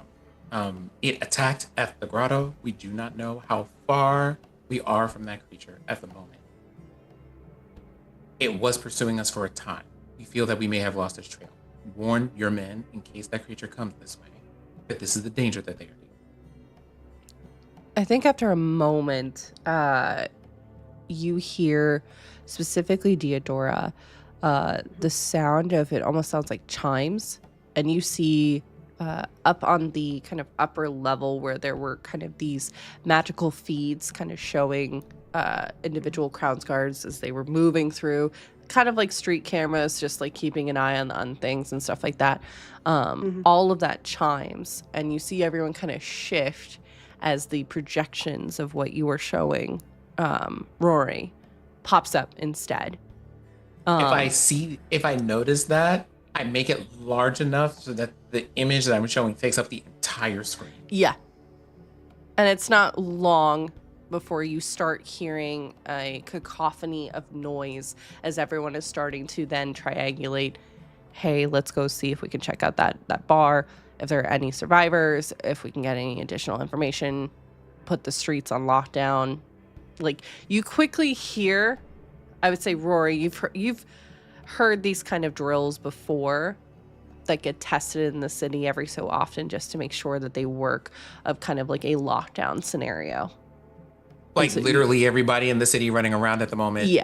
So you see quickly individuals starting to disappear into their homes. They are framing it in this sense right now of trying to put it as a drill just because they don't have enough information, even with your lovely diorama of where this individual or individuals are, etc. So at this moment, they are flavoring it as this is a drill, not to be taken like lightly at all, etc. So This may be a drill, but this is in fact serious. Please report to your post. You're cut out. you cut out. That's You so cut funny. out. That was so good. But honestly, that's how it sounds when you hear over a PA system anyway. Mhm. It's Yep. like, Mhm. what? Well, I kind of like that they heard maybe Rory immediately trying to do this, and we're like, no, just No. immediately stopped. Like, okay, Cut the mics. cut the mics. You see the two Crowns Guard who had just been talking to you quickly kind of ushering you into the Ascidian gate. One immediately starting to like look over your wounds to see if you need anything, kind of giving you additional healing. I would say for anyone that needs it, they have a basic healing of about 10 hit points. So if you this need is it, like, this is when the video game starts giving you healing potions and shit. I could tell. I could feel it in my fucking gut. Mhm. This is when you start getting like a bunch of equipment and shit, and you're just like, I'm about to have to fight something big, aren't I? That's what that is. You find that treasure chest full of like armor and nice stuff right before a big door. Yeah. Yep. Or right before you enter a room and it's just a giant open space and you're like, God damn it. Mhm. This is a little too empty. Yeah. just a little too empty, a little princess. So yes, you all can easily make your way in. I think you said 10 hit points. 10 pin points. Yeah, they think- have a very basic You said temp or 10? 10. Okay. I'll let whoever, I think Astani's hurting the most still. Unless Rory needs it. Mm-hmm. I think I'm okay. Rory also does. Yeah. This is kind of an aside and definitely something we don't need to talk about on stream. But we never talked about what we got at the. Oh, I have potions. Yes, you do. I will give Astani a Mhm. potion of. Would a potion of greater healing help you? 41 out of 63. I don't know the math. Maybe. It's 44 plus 4, I think. Yeah. Yeah. If Rory I needs mean, it more, that's give it to a- Rory. Yeah. I have I four. only need 20. I have 4 of them. Yeah. So Oh, okay. Yeah, just give me take one. Yep. Yeah. Yeah. Got it. I didn't know how much we're working with here. Roll that for yourself. Yep. And then Rory, are you good, or do you need a potion? I will also take one. Okay, I'm also going to take one, so we're down to 1. But we also have 1 superior healing potion as well, in case we need that. Yeah. I never look at my equipment, so my bad. Well, and we can always retcon. You did have a whole day and a half where you went shopping. So if you need to pick Well, up. no, these are from before the shopping. Gotcha. I've just had these. I just forgot that I had them. Well, I'm glad they're being of use. But we do need to talk about what we got at yes, the shops. and the just last let time. me know what that was for purposes. But yeah, no rush on that. While this is all happening, while you are all kind of taking these potions and just taking a second, I would say, you can kind of see the live kind of feed happening as more of the Crown's Guard are kind of quickly moving through. You quickly get reports from the tavern itself that was targeted, that there are a total of 3 people that did not make it, including the tavern keeper themselves. They have clerics on the scene trying to see if possibly they might be able to bring these individuals back, but are having difficulty doing so. Just trying to get any information. You hear now kind of the response of, do we cast Speak with Dead? speak with dead's not working. Dude, Just I think Deodora will say, your clerics are wasting their spells. Their souls are gone. and you kind of see that disbelief on their face.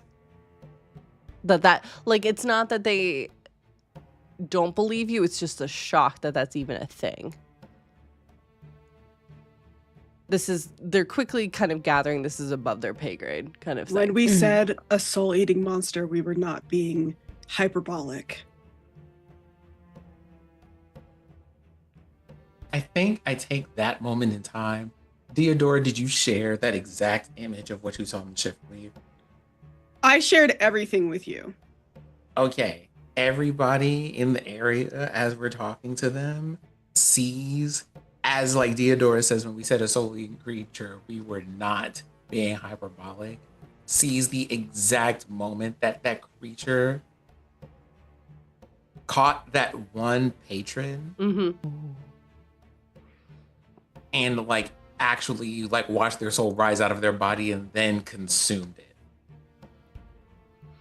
But what it looks like is this, it's like cinematic in a way that it looks like the creature is like it's a first person view and they're biting the screen. And Sure. when the soul is eaten, the image like stops. Sure. Gotcha. Okay. You immediately see the two individuals specifically turn sheet white. And immediately there is a murmur of Tyneal. We need to get in contact with Commander Tyneal. He's not here. He's not in his office. He's not. Where is Tyneal? I think like Deodora's like immediately like where like No, I feel like that's the moment that they. all of Yes. y'all are. So I don't know. Apparently nobody here is fucking in charge right now. So I will be in charge right now. Where is Tyneal? Like I heard like the moment that I hear them say Tyneal's not here. Like Rory head just snaps in the direction of the person who said it's just like, and then of course Deodora said something first, so they don't say anything. But it's just like, what do you mean Tyneal's not here? He had a meeting up at the castle with the council, so he was up there. As far as I know, it was about an hour ago. So he might and is very likely still up there. We'll try and see if we can get in contact. I'll use my thing. Okay, go for it. So Do I as need to you roll kind for of that or something. yes. No, right? Roll a D100, please. God damn it, Jordan! Come on now. All right. 80. 80. Okay. So you activate your silver kind of earring that kind of wraps around your ear with a small diamond at the very end, focusing in. And after a few moments, you hear kind of connection picking up. Hello? Is this Theodora? Yes. It's Is it- Tyneal. Yeah. Okay, it just didn't sound like him. Put the accent on, bitch. I Like, couldn't what do you remember mean? what accent I used. What do you mean? I was Sorry. like, Oh my who God, is when this? your friend calls like, who is this? Who is Yeah, this? who the fuck is this? Like, do you like scary movies? Like, bitch, come on. There's danger. Where are you right now? I was just heading out of the castle at this time and was slowly making my way down to the Ascidian Gate. Are you there? What's going on? Yes. I like will quickly explain, like as quickly as I possibly can. I've already warned the people here. How far away are you? If I can get down there, there's been quite a crowd, as I'm imagining. There's been a bit of panic, and the Crownsguard are doing their jobs of putting everything on lockdown, trying to isolate these creatures. I can probably get down there in the next 20 minutes if I get off the earring quickly enough. You can't walk and talk. No, I'm kidding. I'm joking. You can't walk and talk. Come on, He's got Grandpa. a sprint, and he's old. Come on, Grandpa. Come on, Grandpa. Okay. How far, like above table? How far away is he exactly? He's about 20 minutes. No, but like, I need distance. Distance, Like, okay. Where is he? I would say like a mile, because he's coming down the ridge. He's closer to the Temple District than he is to you. Okay. Oh God. Because I don't. And that's like the opposite direction of the grotto, right? Correct. Yeah, right. And He has to come like- through this district to get to the grotto, for instance. He can't just go through yeah, the yeah, grotto. yeah. Okay. Guess I want to try to meet him halfway Okay. if I can, or if I can get there faster. Yeah. You can if you want. It's up to you. I want. I Okay. don't. Yes, and yes. No, that. Hey, Jordan, I need you to read the thing. Oh boy. Oh, no. Shenanigans are afoot. Mhm. You know, if he shenanigans once, he's going shenanigan. Like, Can you message me, remind me what that ability is? Oh Sure. my goodness. Just because it's Ominous. been a while. ominous.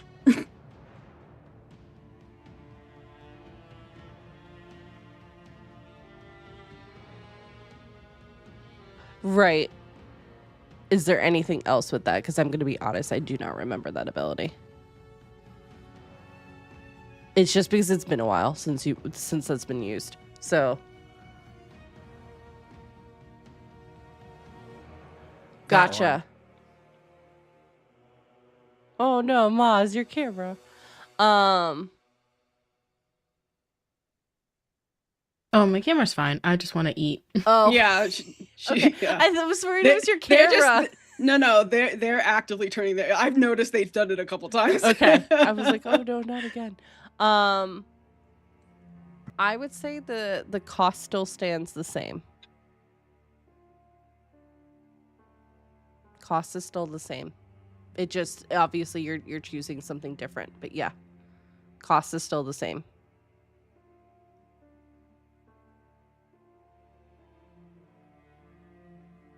If it's especially, let me key this, if it is a much higher level specifically. Because this was because you wanted to cast a level 9 spell, and that's why I was like, this is why it's going to cost this much. Okay. Oh, are you about to cast teleport, you little bitch? Wow. I cannot believe I am being attacked over here like this. I cannot believe I am being attacked. Attacked. My goodness. So I would say if you're like I trying to do a love level you. 9 spell, that Love cost you. is the same.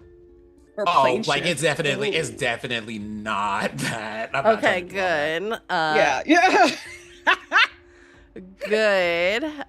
Good. Because yes. What I level forgot is what it? this is. Do you have to sacrifice spirit points? Yeah. So to let the audience in on this. let me- Yeah, because we're kind of just talking and it's a little rude to not tell the audience stuff. Yeah, it might be. So Rory / Blackstone has a really cool ability. Sin, do you want to describe it real quick? Sure. So for the audience at home, because my character is a person who does applied sciences with magic, they have a ability that they can use once per long rest that lets them take a spell from any of the spell list and cast it. So the reason But- this popped But up. Jordan was just kind of like, hey, so maybe we don't use that to be like, to cast world breaking stuff. It was like, I'm gonna spend 90 spirit points to cast wish. Yeah. So because the Well, like, the thing conversation is- around wish popped up, so I eventually, after kind of thinking it over, it was like, sure, but keep in mind there will be both good and bad repercussions for this going forward. What you wanted to do, but it'll be at the cost of 1/3 of your max spirit points, as you are shaving part of your life force in order to do this. Allowing for so- things to happen, and you will not be able to cast this again. So, like, that is a whole thing. There's a certain point at which if I do any or all of these, depending on what the things are that I do, it just goes, okay, that's cool. you can never use magic again. Also, you only have like a third of your spirit points. You would still be able to use magic. You just wouldn't be able to use that specific like a spell. That's what it was. But I would say you probably still need to, if it's still a higher level spell, you would still need to sacrifice some thank you, spirit points, but it wouldn't nearly be that amount. Thank you. I was like, what spell? Okay.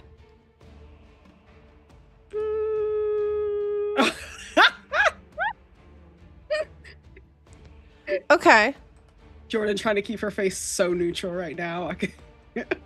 How many spirit points are you wagering?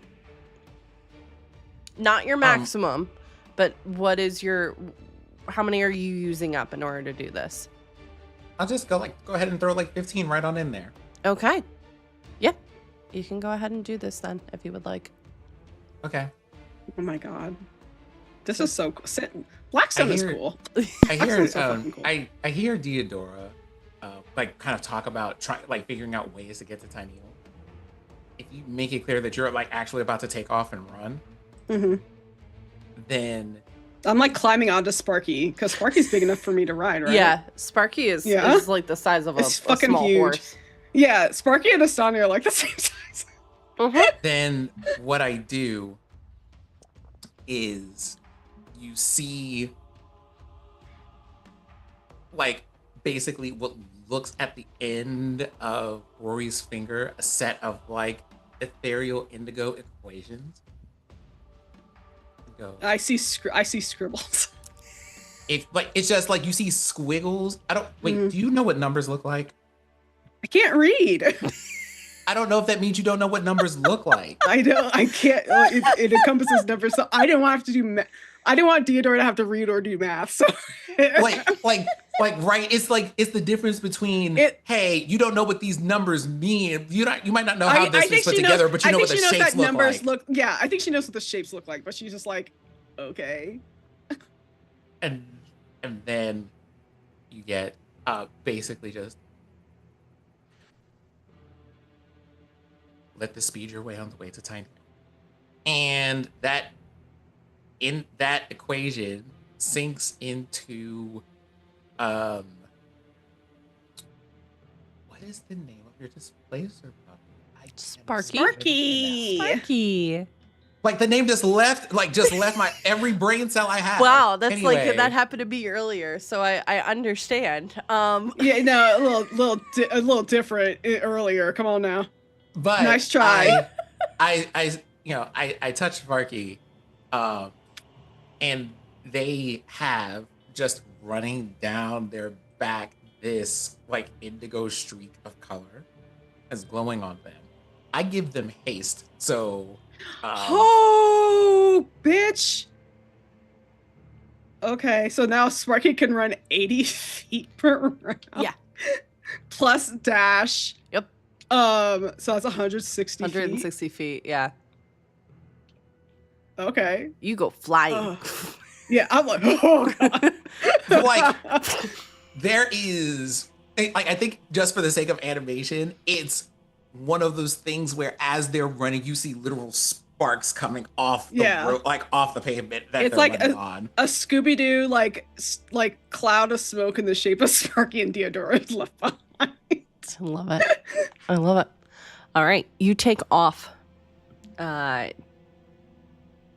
me go make a note on spirit points real quick. Can never cast haste again. Oh my god, I can't believe it.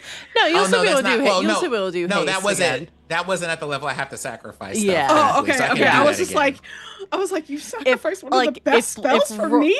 If Rory was doing that at like level 9, that would be you can never cast it again. But no, there's literally no benefit to casting haste. No, so that would be a different story, kind of thing. So, okay, you take off.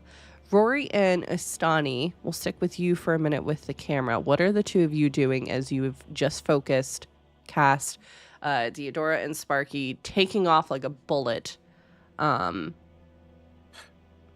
are the two of you doing?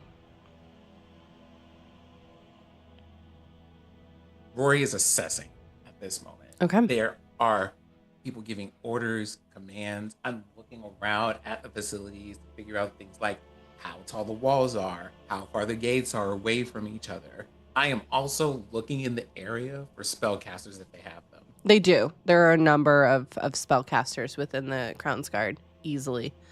Okay, I walk over to them and go, okay, how many of you are versed in abjuration? You see 3 raise their hand of the small collection that's there, because keep in mind, this is a place that people are going in and out, getting their morning assignments, and then heading out for the day. So at this moment, there are 3 of them. Okay, 3 of you are versed in abjurations, but I'm assuming all of you are here are able to read a scroll, right? Correct. And there's a total of 10, including the 3 that know abjuration. Okay, I have a couple of questions for you. They are very important. How large is this facility? It's you see them kind of calculating real quick, as I'm like, oh god. The kind of elevators that you were going on went up 8 stories, for instance. The actual building itself, I would say, is probably about 200 so feet in terms of height, and width is probably about 50 by 50. If that makes sense. Okay. A fairly large area, but not undoable. Astani, you are versed in clerical magic, yes? I think Astani stepped away. Ah, Gotcha. in that case, wait. So, I do not know how well versed you are in the kind of abjuration magics that clerics use, but there's a spell that we used to keep in the archives that I think all of you might find very useful for a situation like that one, because at the very least it would impede the progress of the people that are of people who might assail the tower at some point. And it's at this moment you start to hear more of a commotion coming from outside. Because you're still, I would say you're still in the entryway, but you're up like a flight of stairs. You can still kind of see the screens. You can see what's going on outside. People running back and forth, mainly Crown's Guard. Shouting happening as well at this moment. Okay. We don't have much time. For those of you who are versed in abjurations, I kind of take a look at them and at Astani and like kind of try to get an assessment of how much experience they have. Are these older people, younger people, a combination of things? So I can get an assessment of how much experience they have. Combination you would get very, very quickly. I would say there's 2 senior members as part of the spellcasting team. And then the rest are kind of mid officers, and the rest are brand new recruits. Okay. For those of you who are the more experienced, can I look at the 2 main ones that have the most experience? You can tell by their epaulets, yes. I might have to ask you to cast a spell. That is, it should take 10 minutes in its casting, and you'll need to place it on the most vulnerable areas of the structure. And then I kind of address to the wider audience. To assist them, we will need incense, a bit of oil and brimstone, a piece of string, the blood of an umber hulk if we happen to have it. I don't know if you keep that in supply here. No. And a small silver rod. Do I?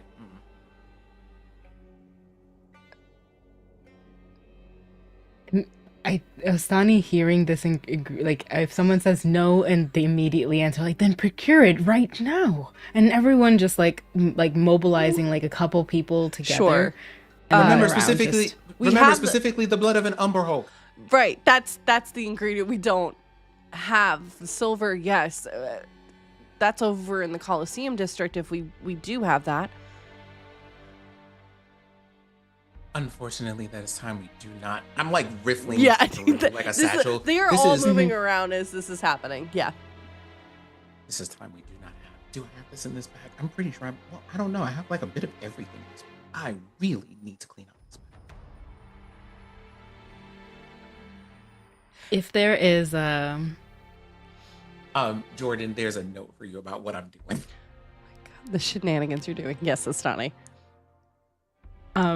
many of the dead who have passed on, have they moved away? Osani is trying to find someone who they can cast Speak with Dead to get a quick like location on where these items would be or something. Like they're just trying to see other ways to find that last item for Rory.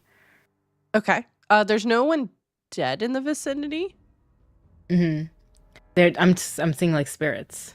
Yeah, there's no spirits or anything in the vicinity either. Forgot to miss that. Good part. idea though, but like there is no like From where the clerics were till now, the that's what it was. Yep, got it. yeah, no worries. Is it like I said, it's a really good question. Like, but yeah, this place isn't really haunted, so there's not really like former Crownsguard or anything. Just kind of chilling. Or are you talking about your spirit, like connection to spirit specifically? Is that what you're No, talking from the last thing that I had before I had to jump for a quick break was that the clerics were trying to work and talk to and pass people on, and their spirits were taken from the void, and that was the last thing that Osani saw and was like working with. So I wasn't sure that we had moved from that location since I came back. Yeah, that was recon of the bar. Like there were reports of like med clerics going in to try and see if maybe they can revivify, heal, or speak with dead to get some more information, and they were not able to. So that's all the way back at the bar. Yeah. Right. Then Osani with instead of that, they're trying to see if they can understand what spell you're trying to do or what you're understanding. They're just looking to Do you ask him? Yeah, if they still have the telepathy or like going on, they're like, what is it you're trying to create? Oh, I tell them out loud. This is an older protective magic meant to ward things in large areas from unwanted intruders. A bit older. I haven't seen it as much in the world these days. Well, in the month and some change that I've been here, it's called Guards and Wards. It's gone by many other names. And it's at this moment you hear kind of crashing noises from outside, as at this point a large claw, almost the size of the door frame, comes crashing down on a couple of Crownsguard that were just walking past. It seems that this creature has been growing as it's been eating more of the souls that are kind of moving through. So as you all continue your preparations, we're actually going to switch the camera over to Deodora and Sparky, quickly hastened moving through the rain and windy streets, lightning and thunder crashing up above as you largely the streets are deserted. Everyone is kind of quickly, whether it was real or not, taking heed of the warning signal that has been sent through Jorix. You do find that there is a little bit of difficulty as several of the districts have shut down, where they locked down the gates. But quickly seeing and recognizing your Crownsguard, not necessarily attire, but the symbol, as well as hearing Tyneal kind of over the kind of intercom system of sorts, allowing you to get passage. You're quickly able to move through, winding your way out of Jorix proper and up the hill.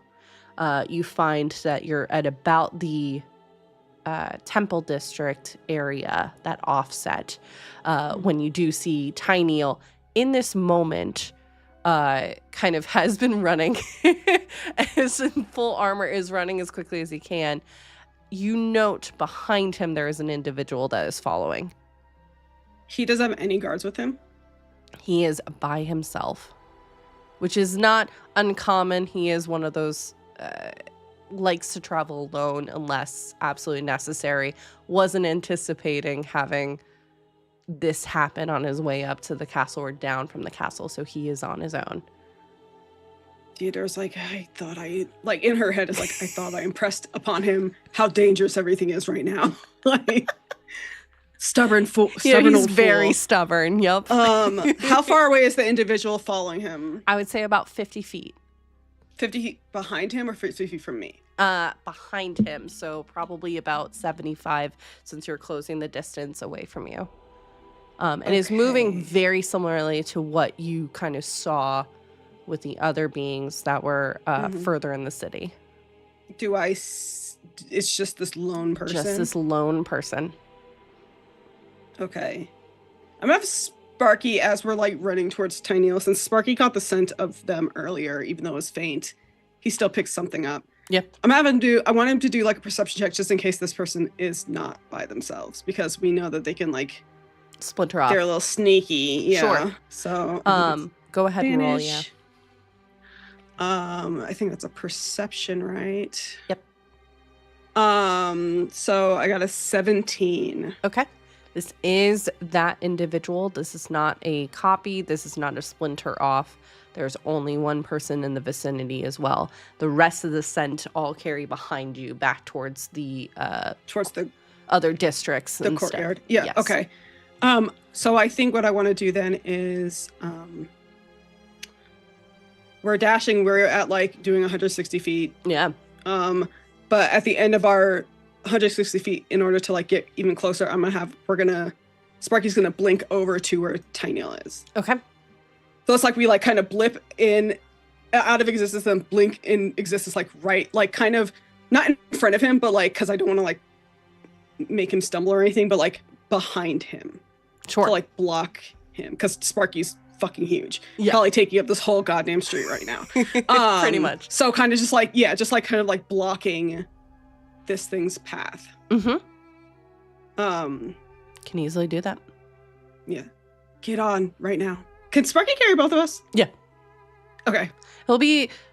He's not fully grown, but he'll you kind of feel him shaking slightly, but he can carry you both. Okay.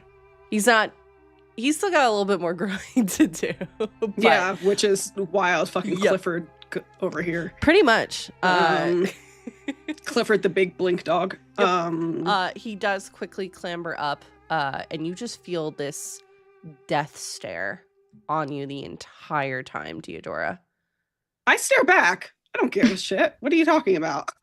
Death stare on me? I stare back at you. And I'm meaner. I'm meaner that was left after that. I love it. All right. In fact, I wonder. Hold on, I want to look at something.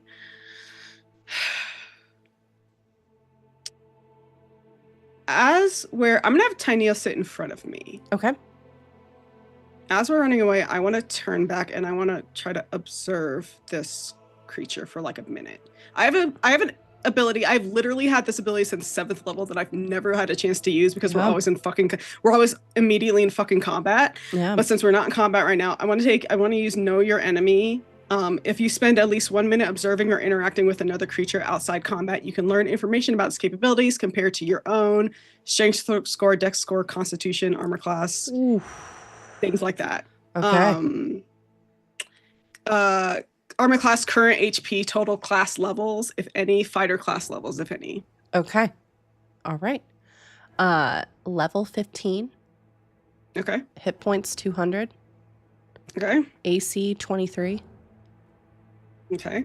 And it looks to be a mix of fighter and rogue with blood magic. So a blood hunter or? Yep. Okay. Cool. What's their strength score? I get to know all of this, Jordan. Strength score is a 19. Their dex is 15. Their con is 18. Mm-hmm. Intelligence is 13. Wisdom 15. Charisma 9. Right. As I stare back at this creature and I'm learning all this information, and I'm like, I assume they're still bundled up, can't see their face. Can I Just at least their see their eyes. eyes? Yeah, just what do their their eyes eyes. look like? Bloodshot. You can see like the blood vessels have kind of exploded in their eyes completely.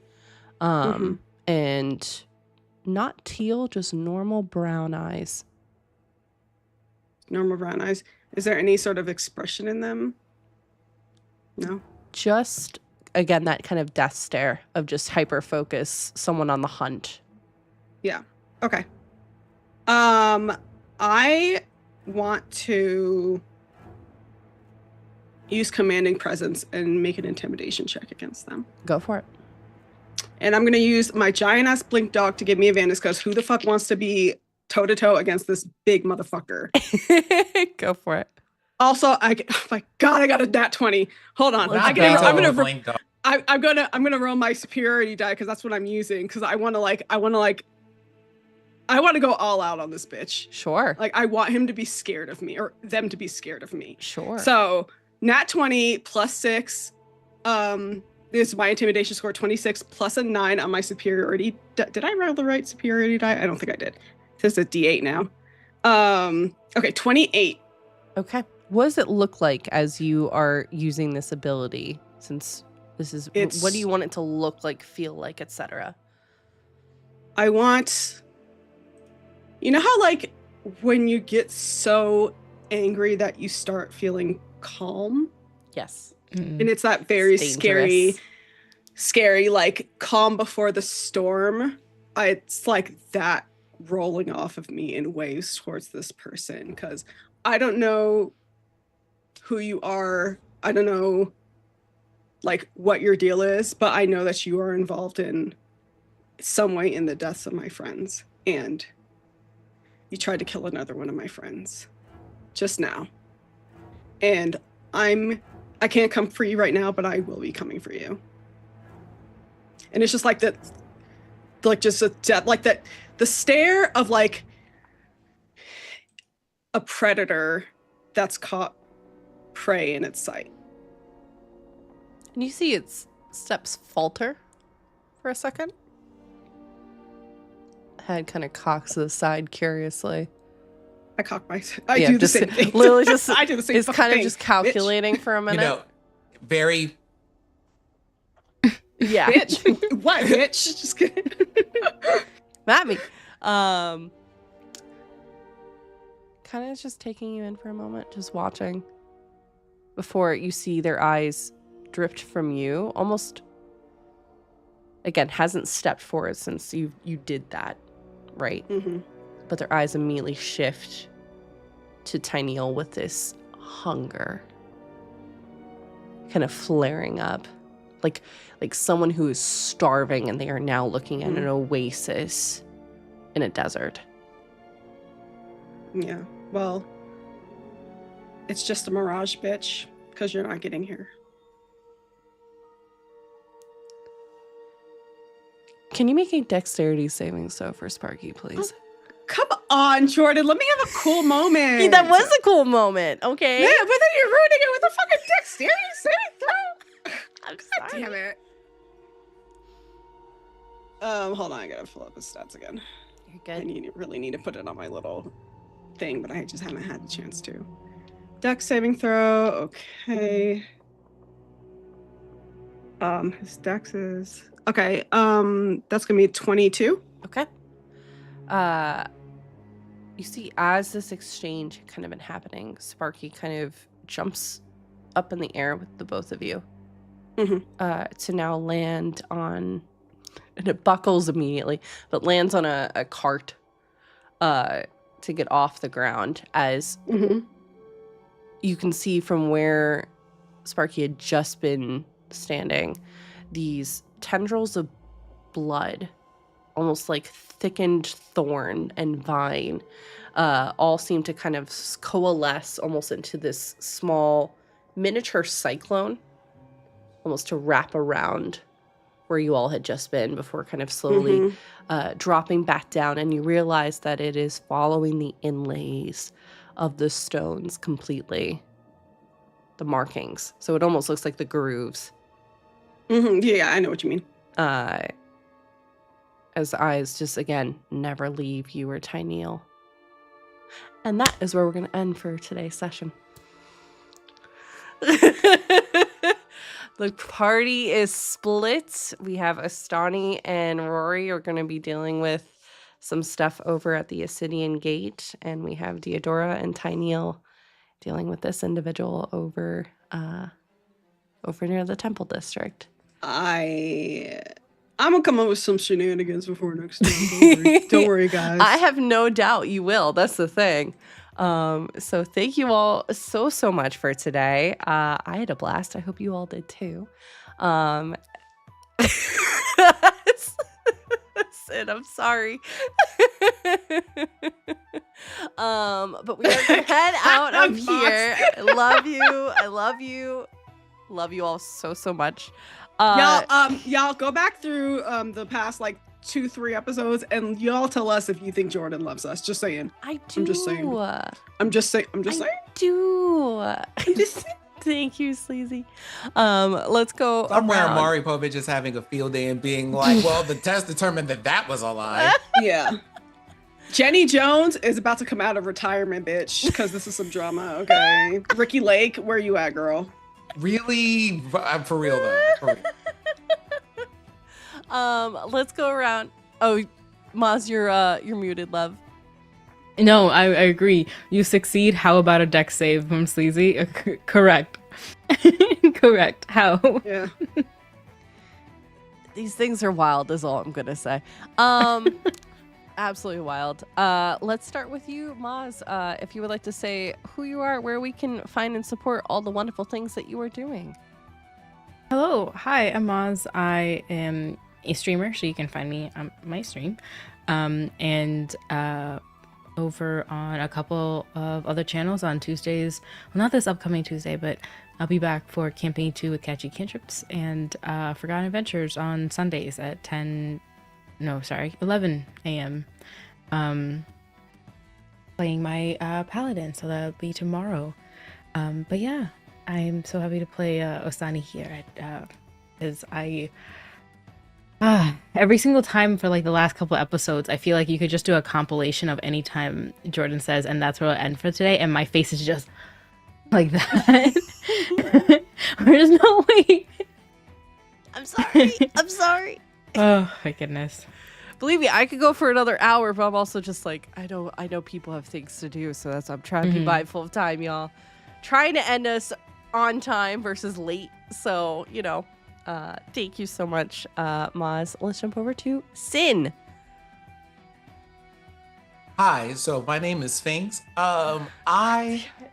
Your resident sunflower person who is a he, they, being both Rory and Blackstone today in particular with their respective pronouns.